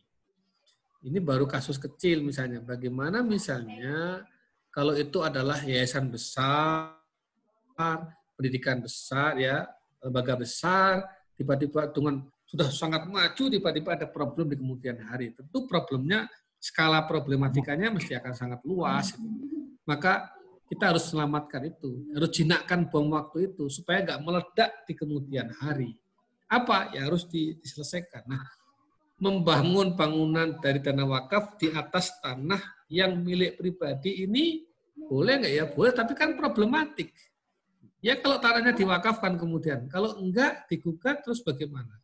Bangunannya mau dipindah kan nggak bisa. Itu. Sehingga ini saya kira saya nggak menyarankan, sebaiknya jangan ya. Itu ya. Kemudian kekuatan pengurus wakaf berada di bawah yayasan milik pribadi. Sebetulnya ada juga wakaf ahli, wakaf yang mauquf alaihnya adalah keluarga. Boleh saja. Cuma ini juga mesti harus diperjelas. Problematik juga ini di kemudian hari. Jadi wakaf itu kan begini. Wakaf dengan hibah itu. Kalau hibah itu kan memindah kepemilikan horizontal ke samping dari orang ke orang lain, itu hibah. Maka orang yang mendapat hibah itu boleh melakukan apa saja atas tanah, atas harta hibah itu. Mau dijual boleh, dihabiskan boleh, diwariskan juga boleh. Namanya juga hibah, memindahkan kepemilikan secara holistik ke samping. Tetapi kalau wakaf kan tidak. Wakaf itu memindahkan atau mengembalikan kepemilikan secara vertikal dari hamba kepada Allah. Nah, nazir itu bukan pemilik, dia hanya pengelola. Hakikatnya harta dikembalikan kepada Allah kan, kepemilikannya. Meskipun kita tahu bahwa pemilik mutlak itu ya Allah itu sendiri. Tetapi ini misalnya saya mewakafkan tanahnya bukan lagi milik saya, tapi kembali milik Allah. Dan nggak ada yang memiliki, pemiliknya adalah Allah. Nazir itu mengelola. Maka nazir tidak boleh menjual, tidak boleh menyalahgunakan, tidak boleh mengurangi bahkan. Bahkan nazir harus menjaga keutuhan dan punya kewajiban untuk mengembangkannya. Itu. Kalau nggak siap ya jangan jadi nazir. Itu. Jadi begini Pak Eko, ada orang yang benar-benar mau wakaf, tapi ada orang yang sebetulnya nggak mau wakaf, tapi hanya ingin memindahkan masalah. Karena sengketa gitu tadi. Iya, saya Pak, saya mau wakaf, tapi katanya masuk gini Pak, ya. Pindahkan masalah dan ingin dapat pahala. Jadi ini gimana? Oh, mau wakaf, Pak saya punya tanah Pak banyak 10 hektar. Ini akan saya wakafkan Pak ya. Ini hak waris saya. Coba ini belum Pak, belum selesai di keluarga. Ya ini, wah itu nggak bisa. Itu namanya mau memindahkan masalah itu. Kita suruh bersengketa dengan keluarganya mereka. Itu kan. Ada lagi yang orang mau wakaf tapi sertifikatnya nggak ada. Loh, nanti kalau kita terima kemudian ada orang datang, ini tanah saya bukan tanahnya dia, gimana? Padahal udah kita bangun bangunan di atasnya. Jadi ini yang harus diperhatikan oleh kita. Jadi ketika mau terima wakaf itu harus lakukan investigasi total, clear. Ini mau wakaf atau memindahkan masalah? Kalau pegadaian itu kan menyelesaikan masalah tanpa masalah. Masih mending di pegadaian itu. Nah, gitu. Jadi orang itu kadang-kadang dia asumsi, saya punya ini. Padahal masih problem semua. Wah, udah suntuk, udah nggak mau mikir, udahlah, makafin aja dapat pahala. Nggak bisa begitu. Nggak bisa begitu. Ya. Jadi orang yang nadir-nadir ini jangan seneng dulu kalau mau ada orang mau wakaf itu. Jadi pastikan dulu dia itu betul mau wakaf atau memindahkan masalah. Itu kita Pak Eko. Oke. Terima kasih. Oke, baik. Nah, berikutnya nih Ustaz dari Pak Taufik. Pak Kiai, apa yang sering menjadi daya tarik mewakif untuk ikut serta dalam wakaf produktif? Seperti misalnya bangun mall tadi misalnya. Apa yang sering menjadi daya tarik nih bagi wakif?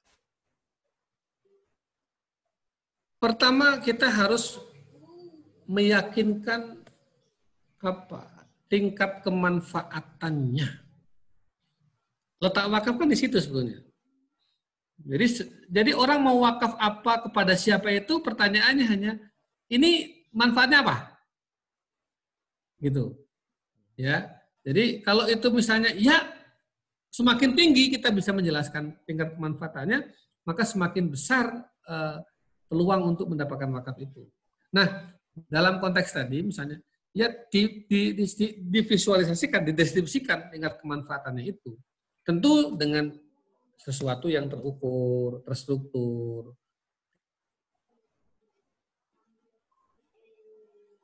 Yang mendalam. Kan orang ikuti kita. Mengikuti sebelum dia wakaf dan mengikuti setelah kita wakaf. Jadi kalau orang wakaf kok nggak maju-maju, kita ini orang lalu bertanya, ini ada apa ini wakaf kok nggak maju-maju? Wakaf itu untuk kemajuan. Tapi ketika wakaf nggak membuat kemajuan di mana-mana, orang lalu bertanya. Itu menjadi distrust. Saya kira itu. Oke, baik Ustadz. Ini ada pertanyaan lagi dari Muhammad Rifki, ya. Maaf Kiai, bertanya terkait kasuistik nih.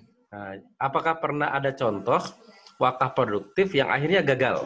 Nah, bagaimana tanggung jawab dari ini ya, nazirnya ini ya, ketika ada wakaf produktif yang gagal. Karena kan ini kan jadi ketakutan-ketakutan ya biasanya berkaitan dengan gagalnya sebuah wakaf produktif. Nah, gimana, Sat?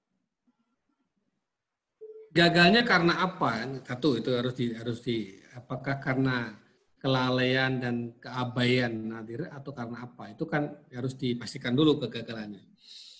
Tapi sebetulnya nadir punya kewajiban untuk melakukan studi yang komprehensif terhadap proyek wakaf uang itu.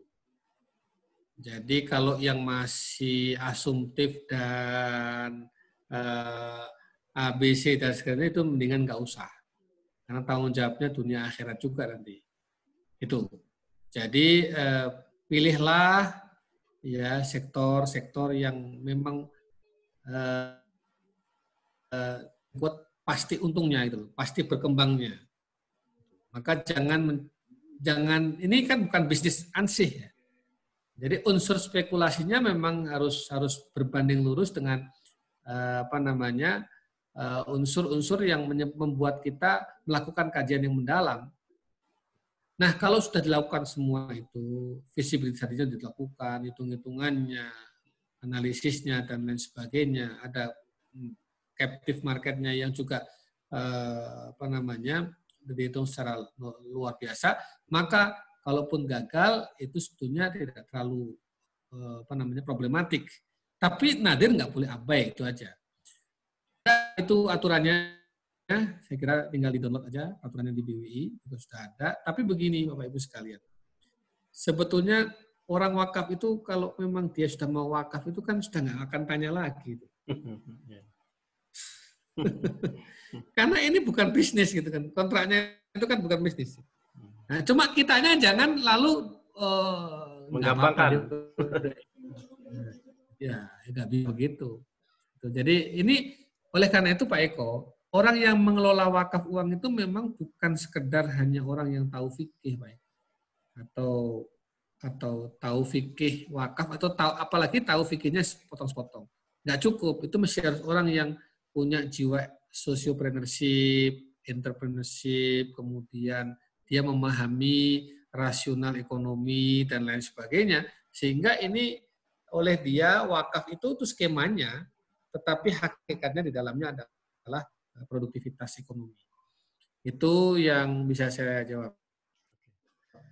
Baik Ustaz, ini ada pertanyaan kasus. Nah, pertanyaan kasusnya, contoh kasus ada namanya Pak A. Ya, Pak A ini wakaf tanah 100 meter, belum sertifikat wakaf. Kemudian ada Pak B, dia punya uang 50 juta, mau wakaf. Ya. Karena Pak A merasa butuh, maka ya dan pengurus wakafnya maka katanya apa?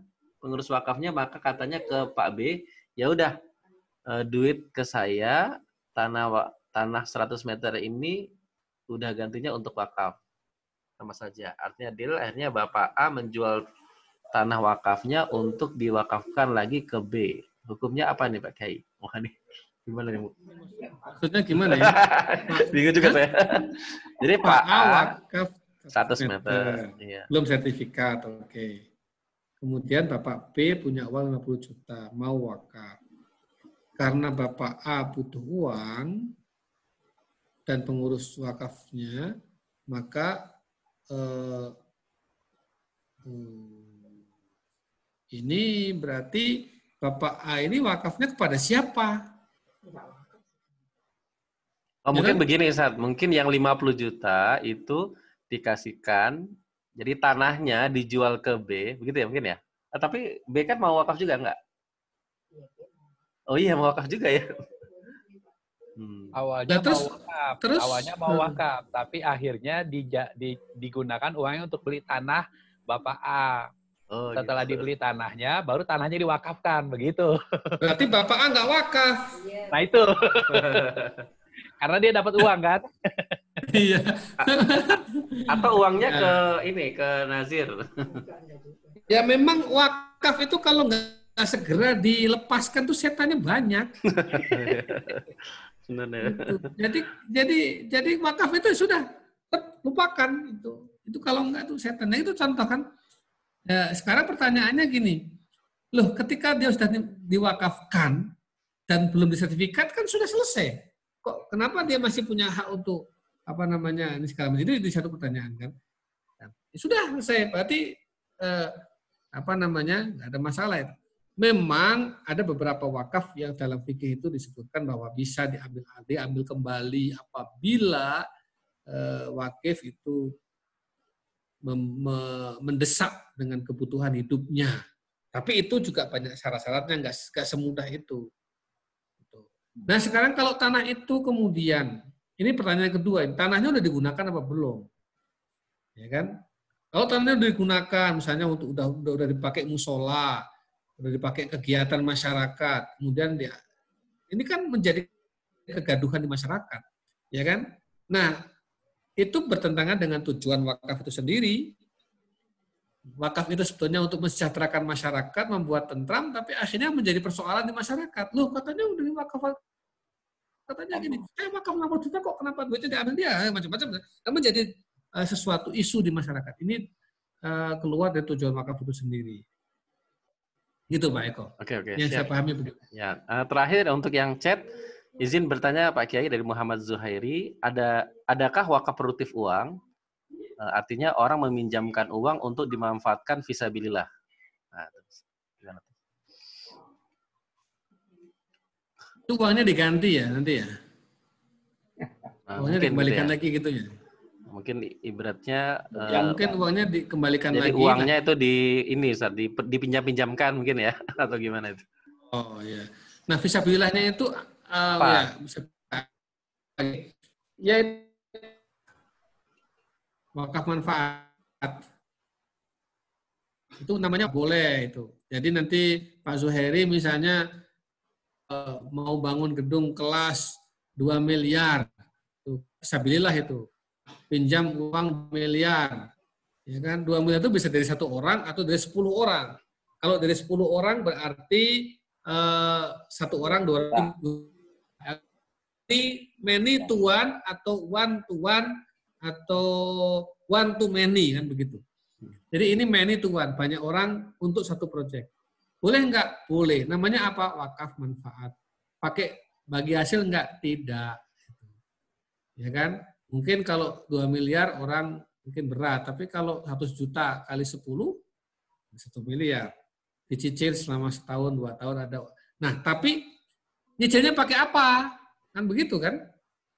Nah, nyicilnya pakai tadi wakaf yang dikira. Jadi sebenarnya ini hanya apa namanya membuat wakaf itu potensi wakaf ada, ini melakukan pinjaman ya.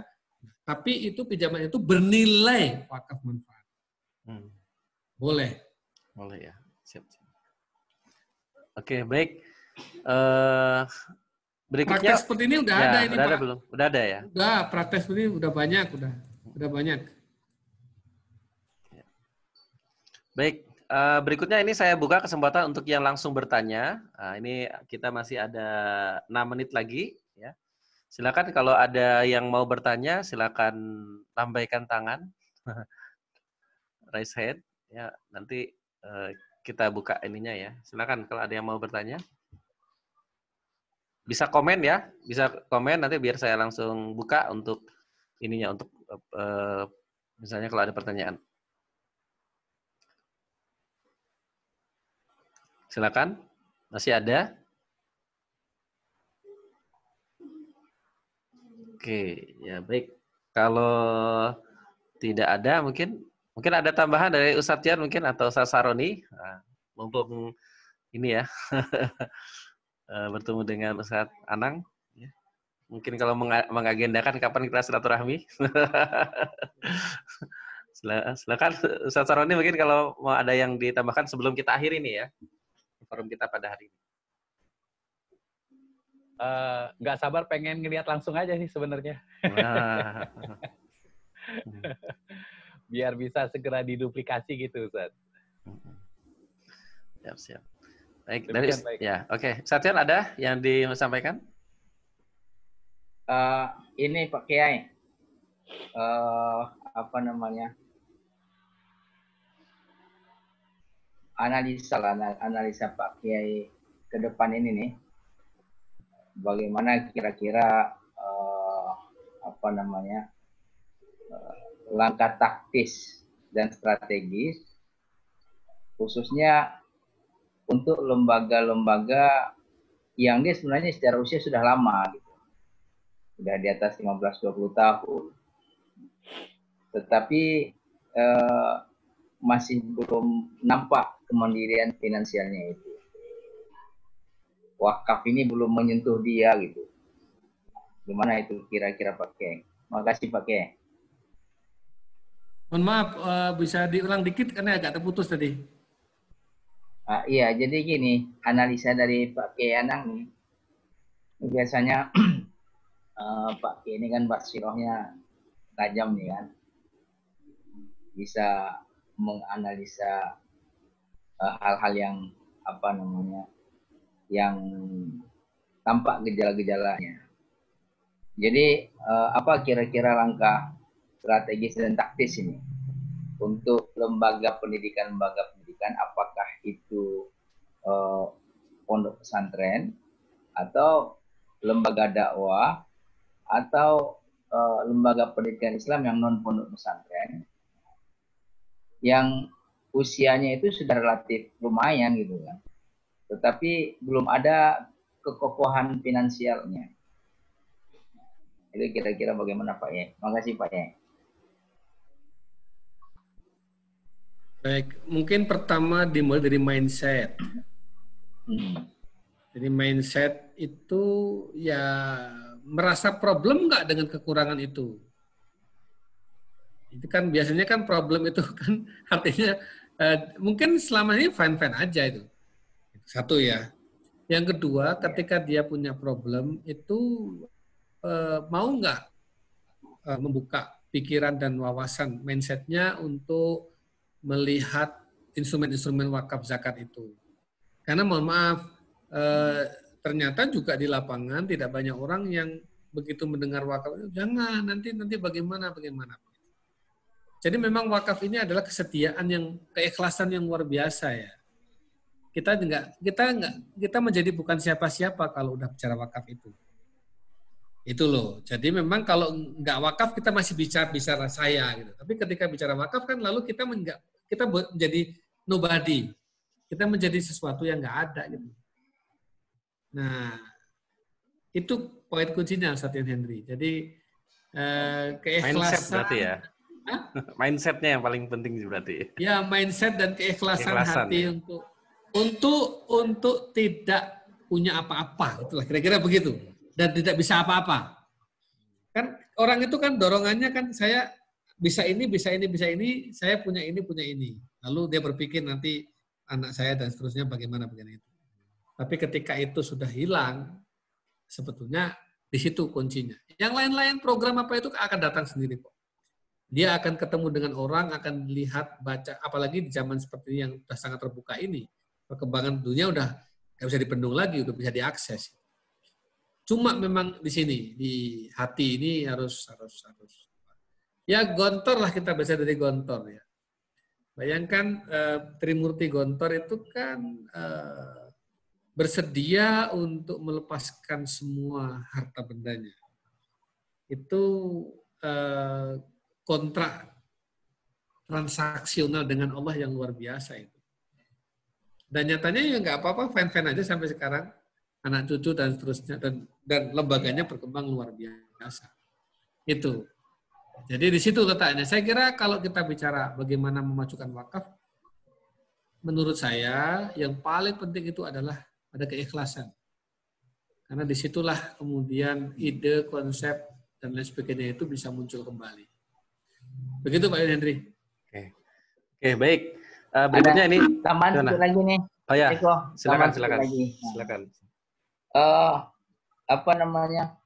Ini kan kita di wakaf mulia ini. Wakaf mulia ini titik-titikan kita yang utama itu kan edukasi dan literasi terkait bagaimana supaya wakaf ini betul-betul menjadi instrumen terpenting dalam membangun peradaban. Di samping pendidikan ya, kemudian kemudian dan lain-lainnya. Hanya saja kelihatannya antara harapan kita dengan tantangan yang dihadapi ini lumayan dahsyat gitu kan. Jadi kita merasa perlu berkolaborasi dengan stakeholder yang Pak Kiai sampaikan itu tadi. Setakat ini Pak Yai, kita sudah membangun komunikasi, ya, membangun komunikasi dalam ini dengan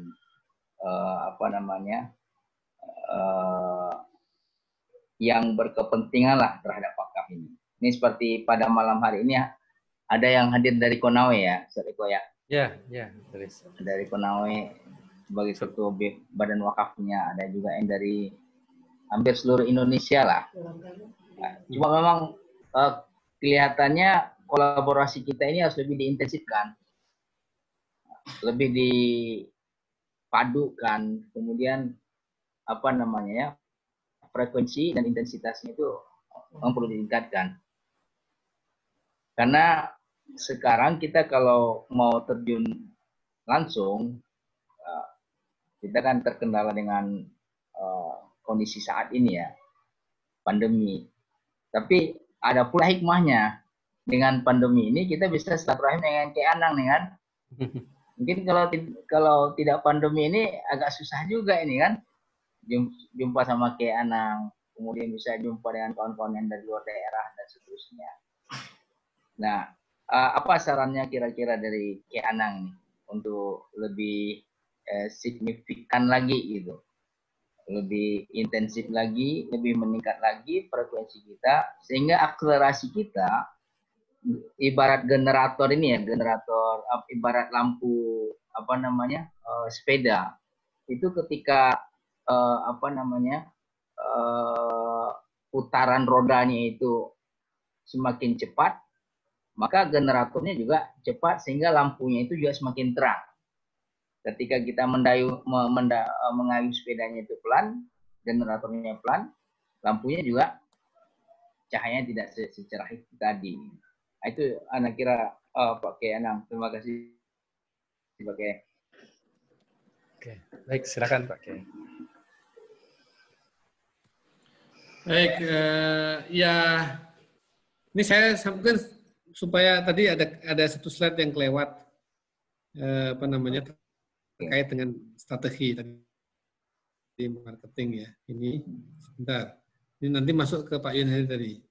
Nah ini Pak. Jadi kalau kita bicara wakaf, ini terkait strategi ya. Ada strategi marketing, strategi fundraising, dan strategi pembinaan wakif. Ini simultan nih, nggak bisa 1, 2, 3 ini nggak bisa dipisah. Ya, jadi dan ini harus terus menerus. Nah, misalnya marketing, tentukan pasarnya.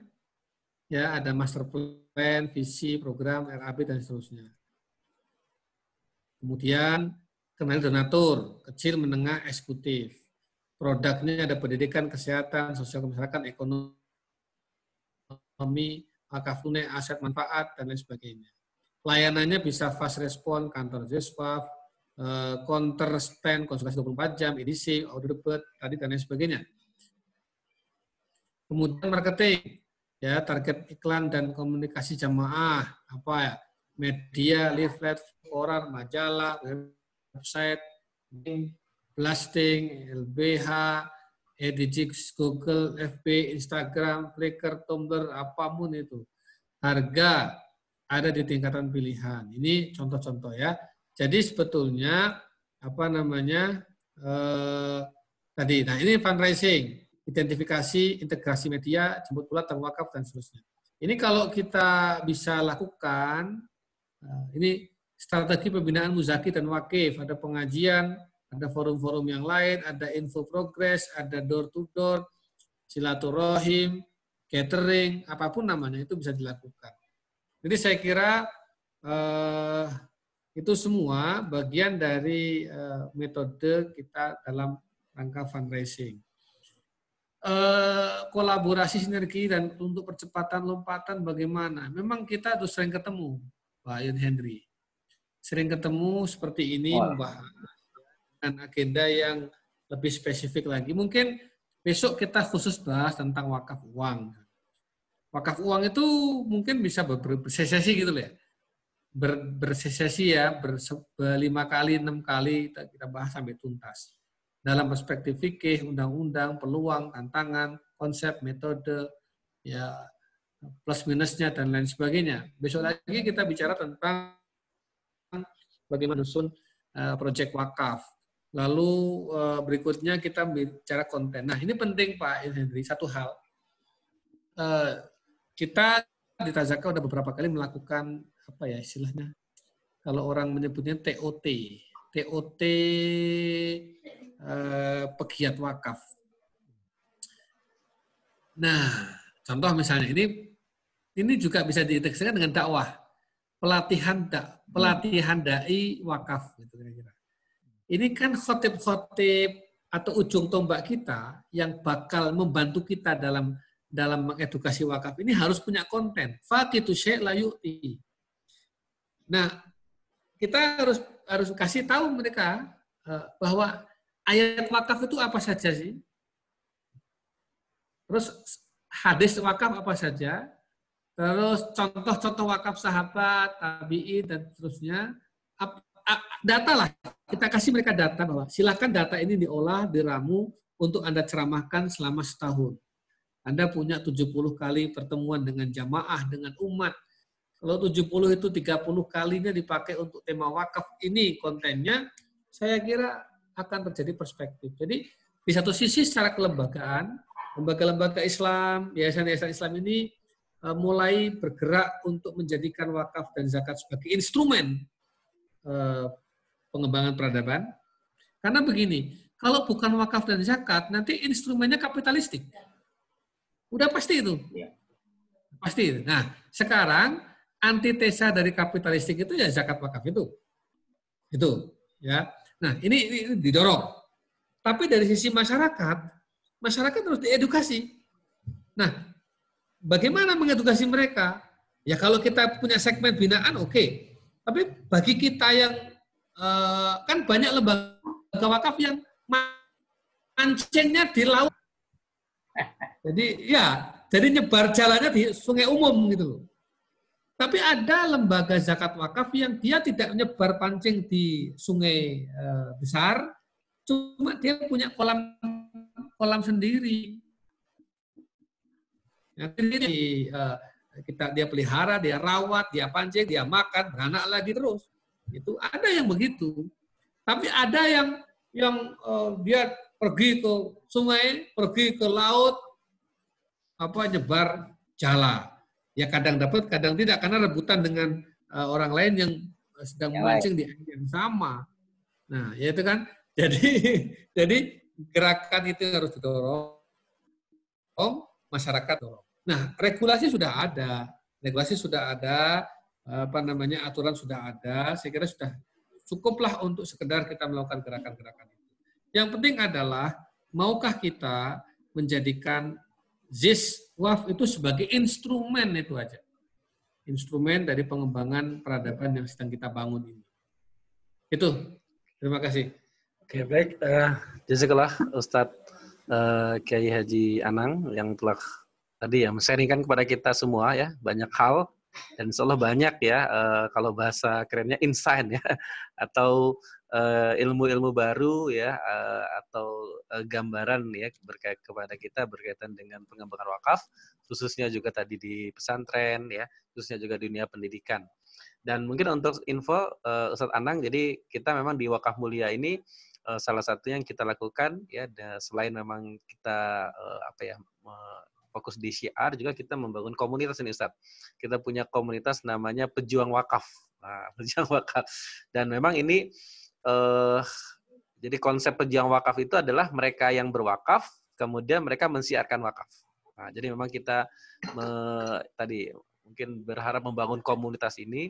Bahkan kalau visi visi besarnya itu ingin melahirkan 1 juta pejuang wakaf ya 1 juta pejuang wakaf. Nah maka ini mungkin ke depan ya kita juga mohon bimbingannya nih dari Ustadz Anang nih ya.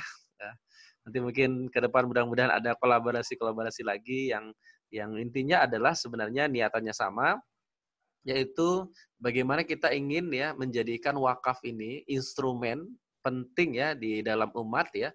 Bagaimana umat ini bisa kembali ya kejayaannya dengan wakaf. Nah, karena memang salah satu ciri dari kejayaan Islam itu kan adalah wakafnya yang berkembang gitu.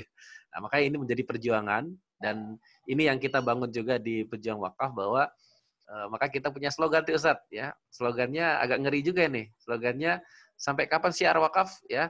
Sampai wafat. Nah, syiar wakaf sampai wafat gitu. Karena ya karena kita menganggap sebenarnya ini jalannya ya kalau bahasa sederhananya. Jalannya untuk bagaimana kita bisa mengoptimalisasi diri kita di sisa hidup kita ini, harapannya dengan optimalisasi kita untuk bersiar wakaf ini, kita bisa mendapatkan pahala yang mengalir ya, dan kemudian juga bisa mendapatkan surganya Allah Subhanahu wa taala. Nah, ini ya. Dan insyaallah yang hari ini juga hadir ya, baik umum maupun para pejuang wakaf. Baik, itu saja mungkin Bapak Ibu sekalian. Terima kasih banyak Ustadz Anang ya atas sharingnya. Dan insya Allah nanti lain waktu kita bisa undang lagi ya, mudah-mudahan nanti dengan tema-tema yang tadi ya. Oke, kayaknya ada berapa sesi tadi ya. Wakaf uang aja 2 sesi ya. Oke, yang jelas prinsipnya kita bersama-sama ya untuk mengembangkan wakaf ya di Indonesia ya. Kalau bisa nih tahun ini tahun kebangkitan wakaf. Amin ya. Amin. Baik, mungkin itu juga dari saya, Bapak Ibu sekalian. Ini minta maaf mungkin kalau masih ada pertanyaan karena sudah lewat ya waktunya. Yang jelas harapannya sekali lagi ini bisa menjadi keberkahan ya untuk kita semua. Mungkin itu saja dari saya. Terima kasih banyak atas perhatiannya ya Bapak Ibu sekalian. Di akhir sesi ini ya. Mari kita akhiri ya acara kita pada hari ini dengan sama-sama membaca hamdalah dan doa kafaratul majlis. Terima kasih banyak Bapak Ibu. Kita ketemu lagi di sesi-sesi berikutnya. Oh ya, sebentar Bapak Ibu. Nah, sebelum berakhir nih, sekalian promosi untuk acara besok. Nah, jadi kita acara besok ada ini ya. Nah ini, jadi untuk next event Bapak Ibu khusus ya besok itu kita ada acara Kiswaf ya, kuliah intensif wakaf yang nanti akan diisi oleh Ustadz John Henry ya, Dewan Pengawas Wakaf Mulia Institut. Nanti temanya tentang barakah ya, wakaf barakah bagi diri sendiri dan umat. Nah silakan ini Bapak Ibu kalau bisa tidak datang sendiri tapi men-sharekan ya. Nah, jadi insya Allah di Wakaf Mulia ini sudah menyediakan forum-forumnya, Bapak Ibu bisa optimalkan, men-sharekan ya informasi-informasi dari kita, dan ayo kita serap ilmunya bareng-bareng, dan ini mudah-mudahan bagian dari kontribusi kita. Dan juga insya Allah hari Senin ya, Senin ini Senin pagi ya, bukan Senin malam ya, Senin pagi ya, 8.30 kita ada seminar online pejuang wakaf, yaitu seminar konsultan wakaf. Nanti di situ akan kita sharingkan bedah wakaf uang dan profesi konsultan wakaf. Nah, jadi bagi Bapak Ibu yang ingin tertarik juga ya mengikuti seminar ini juga bisa, dan ini juga gratis ya seminarnya, silakan. Yang jelas harapannya kita bisa sama-sama sharing. Nanti yang pengen dapat infonya pastikan tadi sudah absen, ya nanti akan diinfokan oleh admin ya untuk detail acara dan link Zoom-nya. Baik, mungkin itu saja dari pertemuan kita. Sekali lagi ya, tadi sudah ditutup. Terima kasih banyak. Assalamualaikum warahmatullahi wabarakatuh. Waalaikumsalam. Waalaikumsalam. Syukran. Syukran Pak Eko semuanya. Ya. Baik, assalamualaikum warahmatullahi wabarakatuh. Waalaikumsalam warahmatullahi wabarakatuh.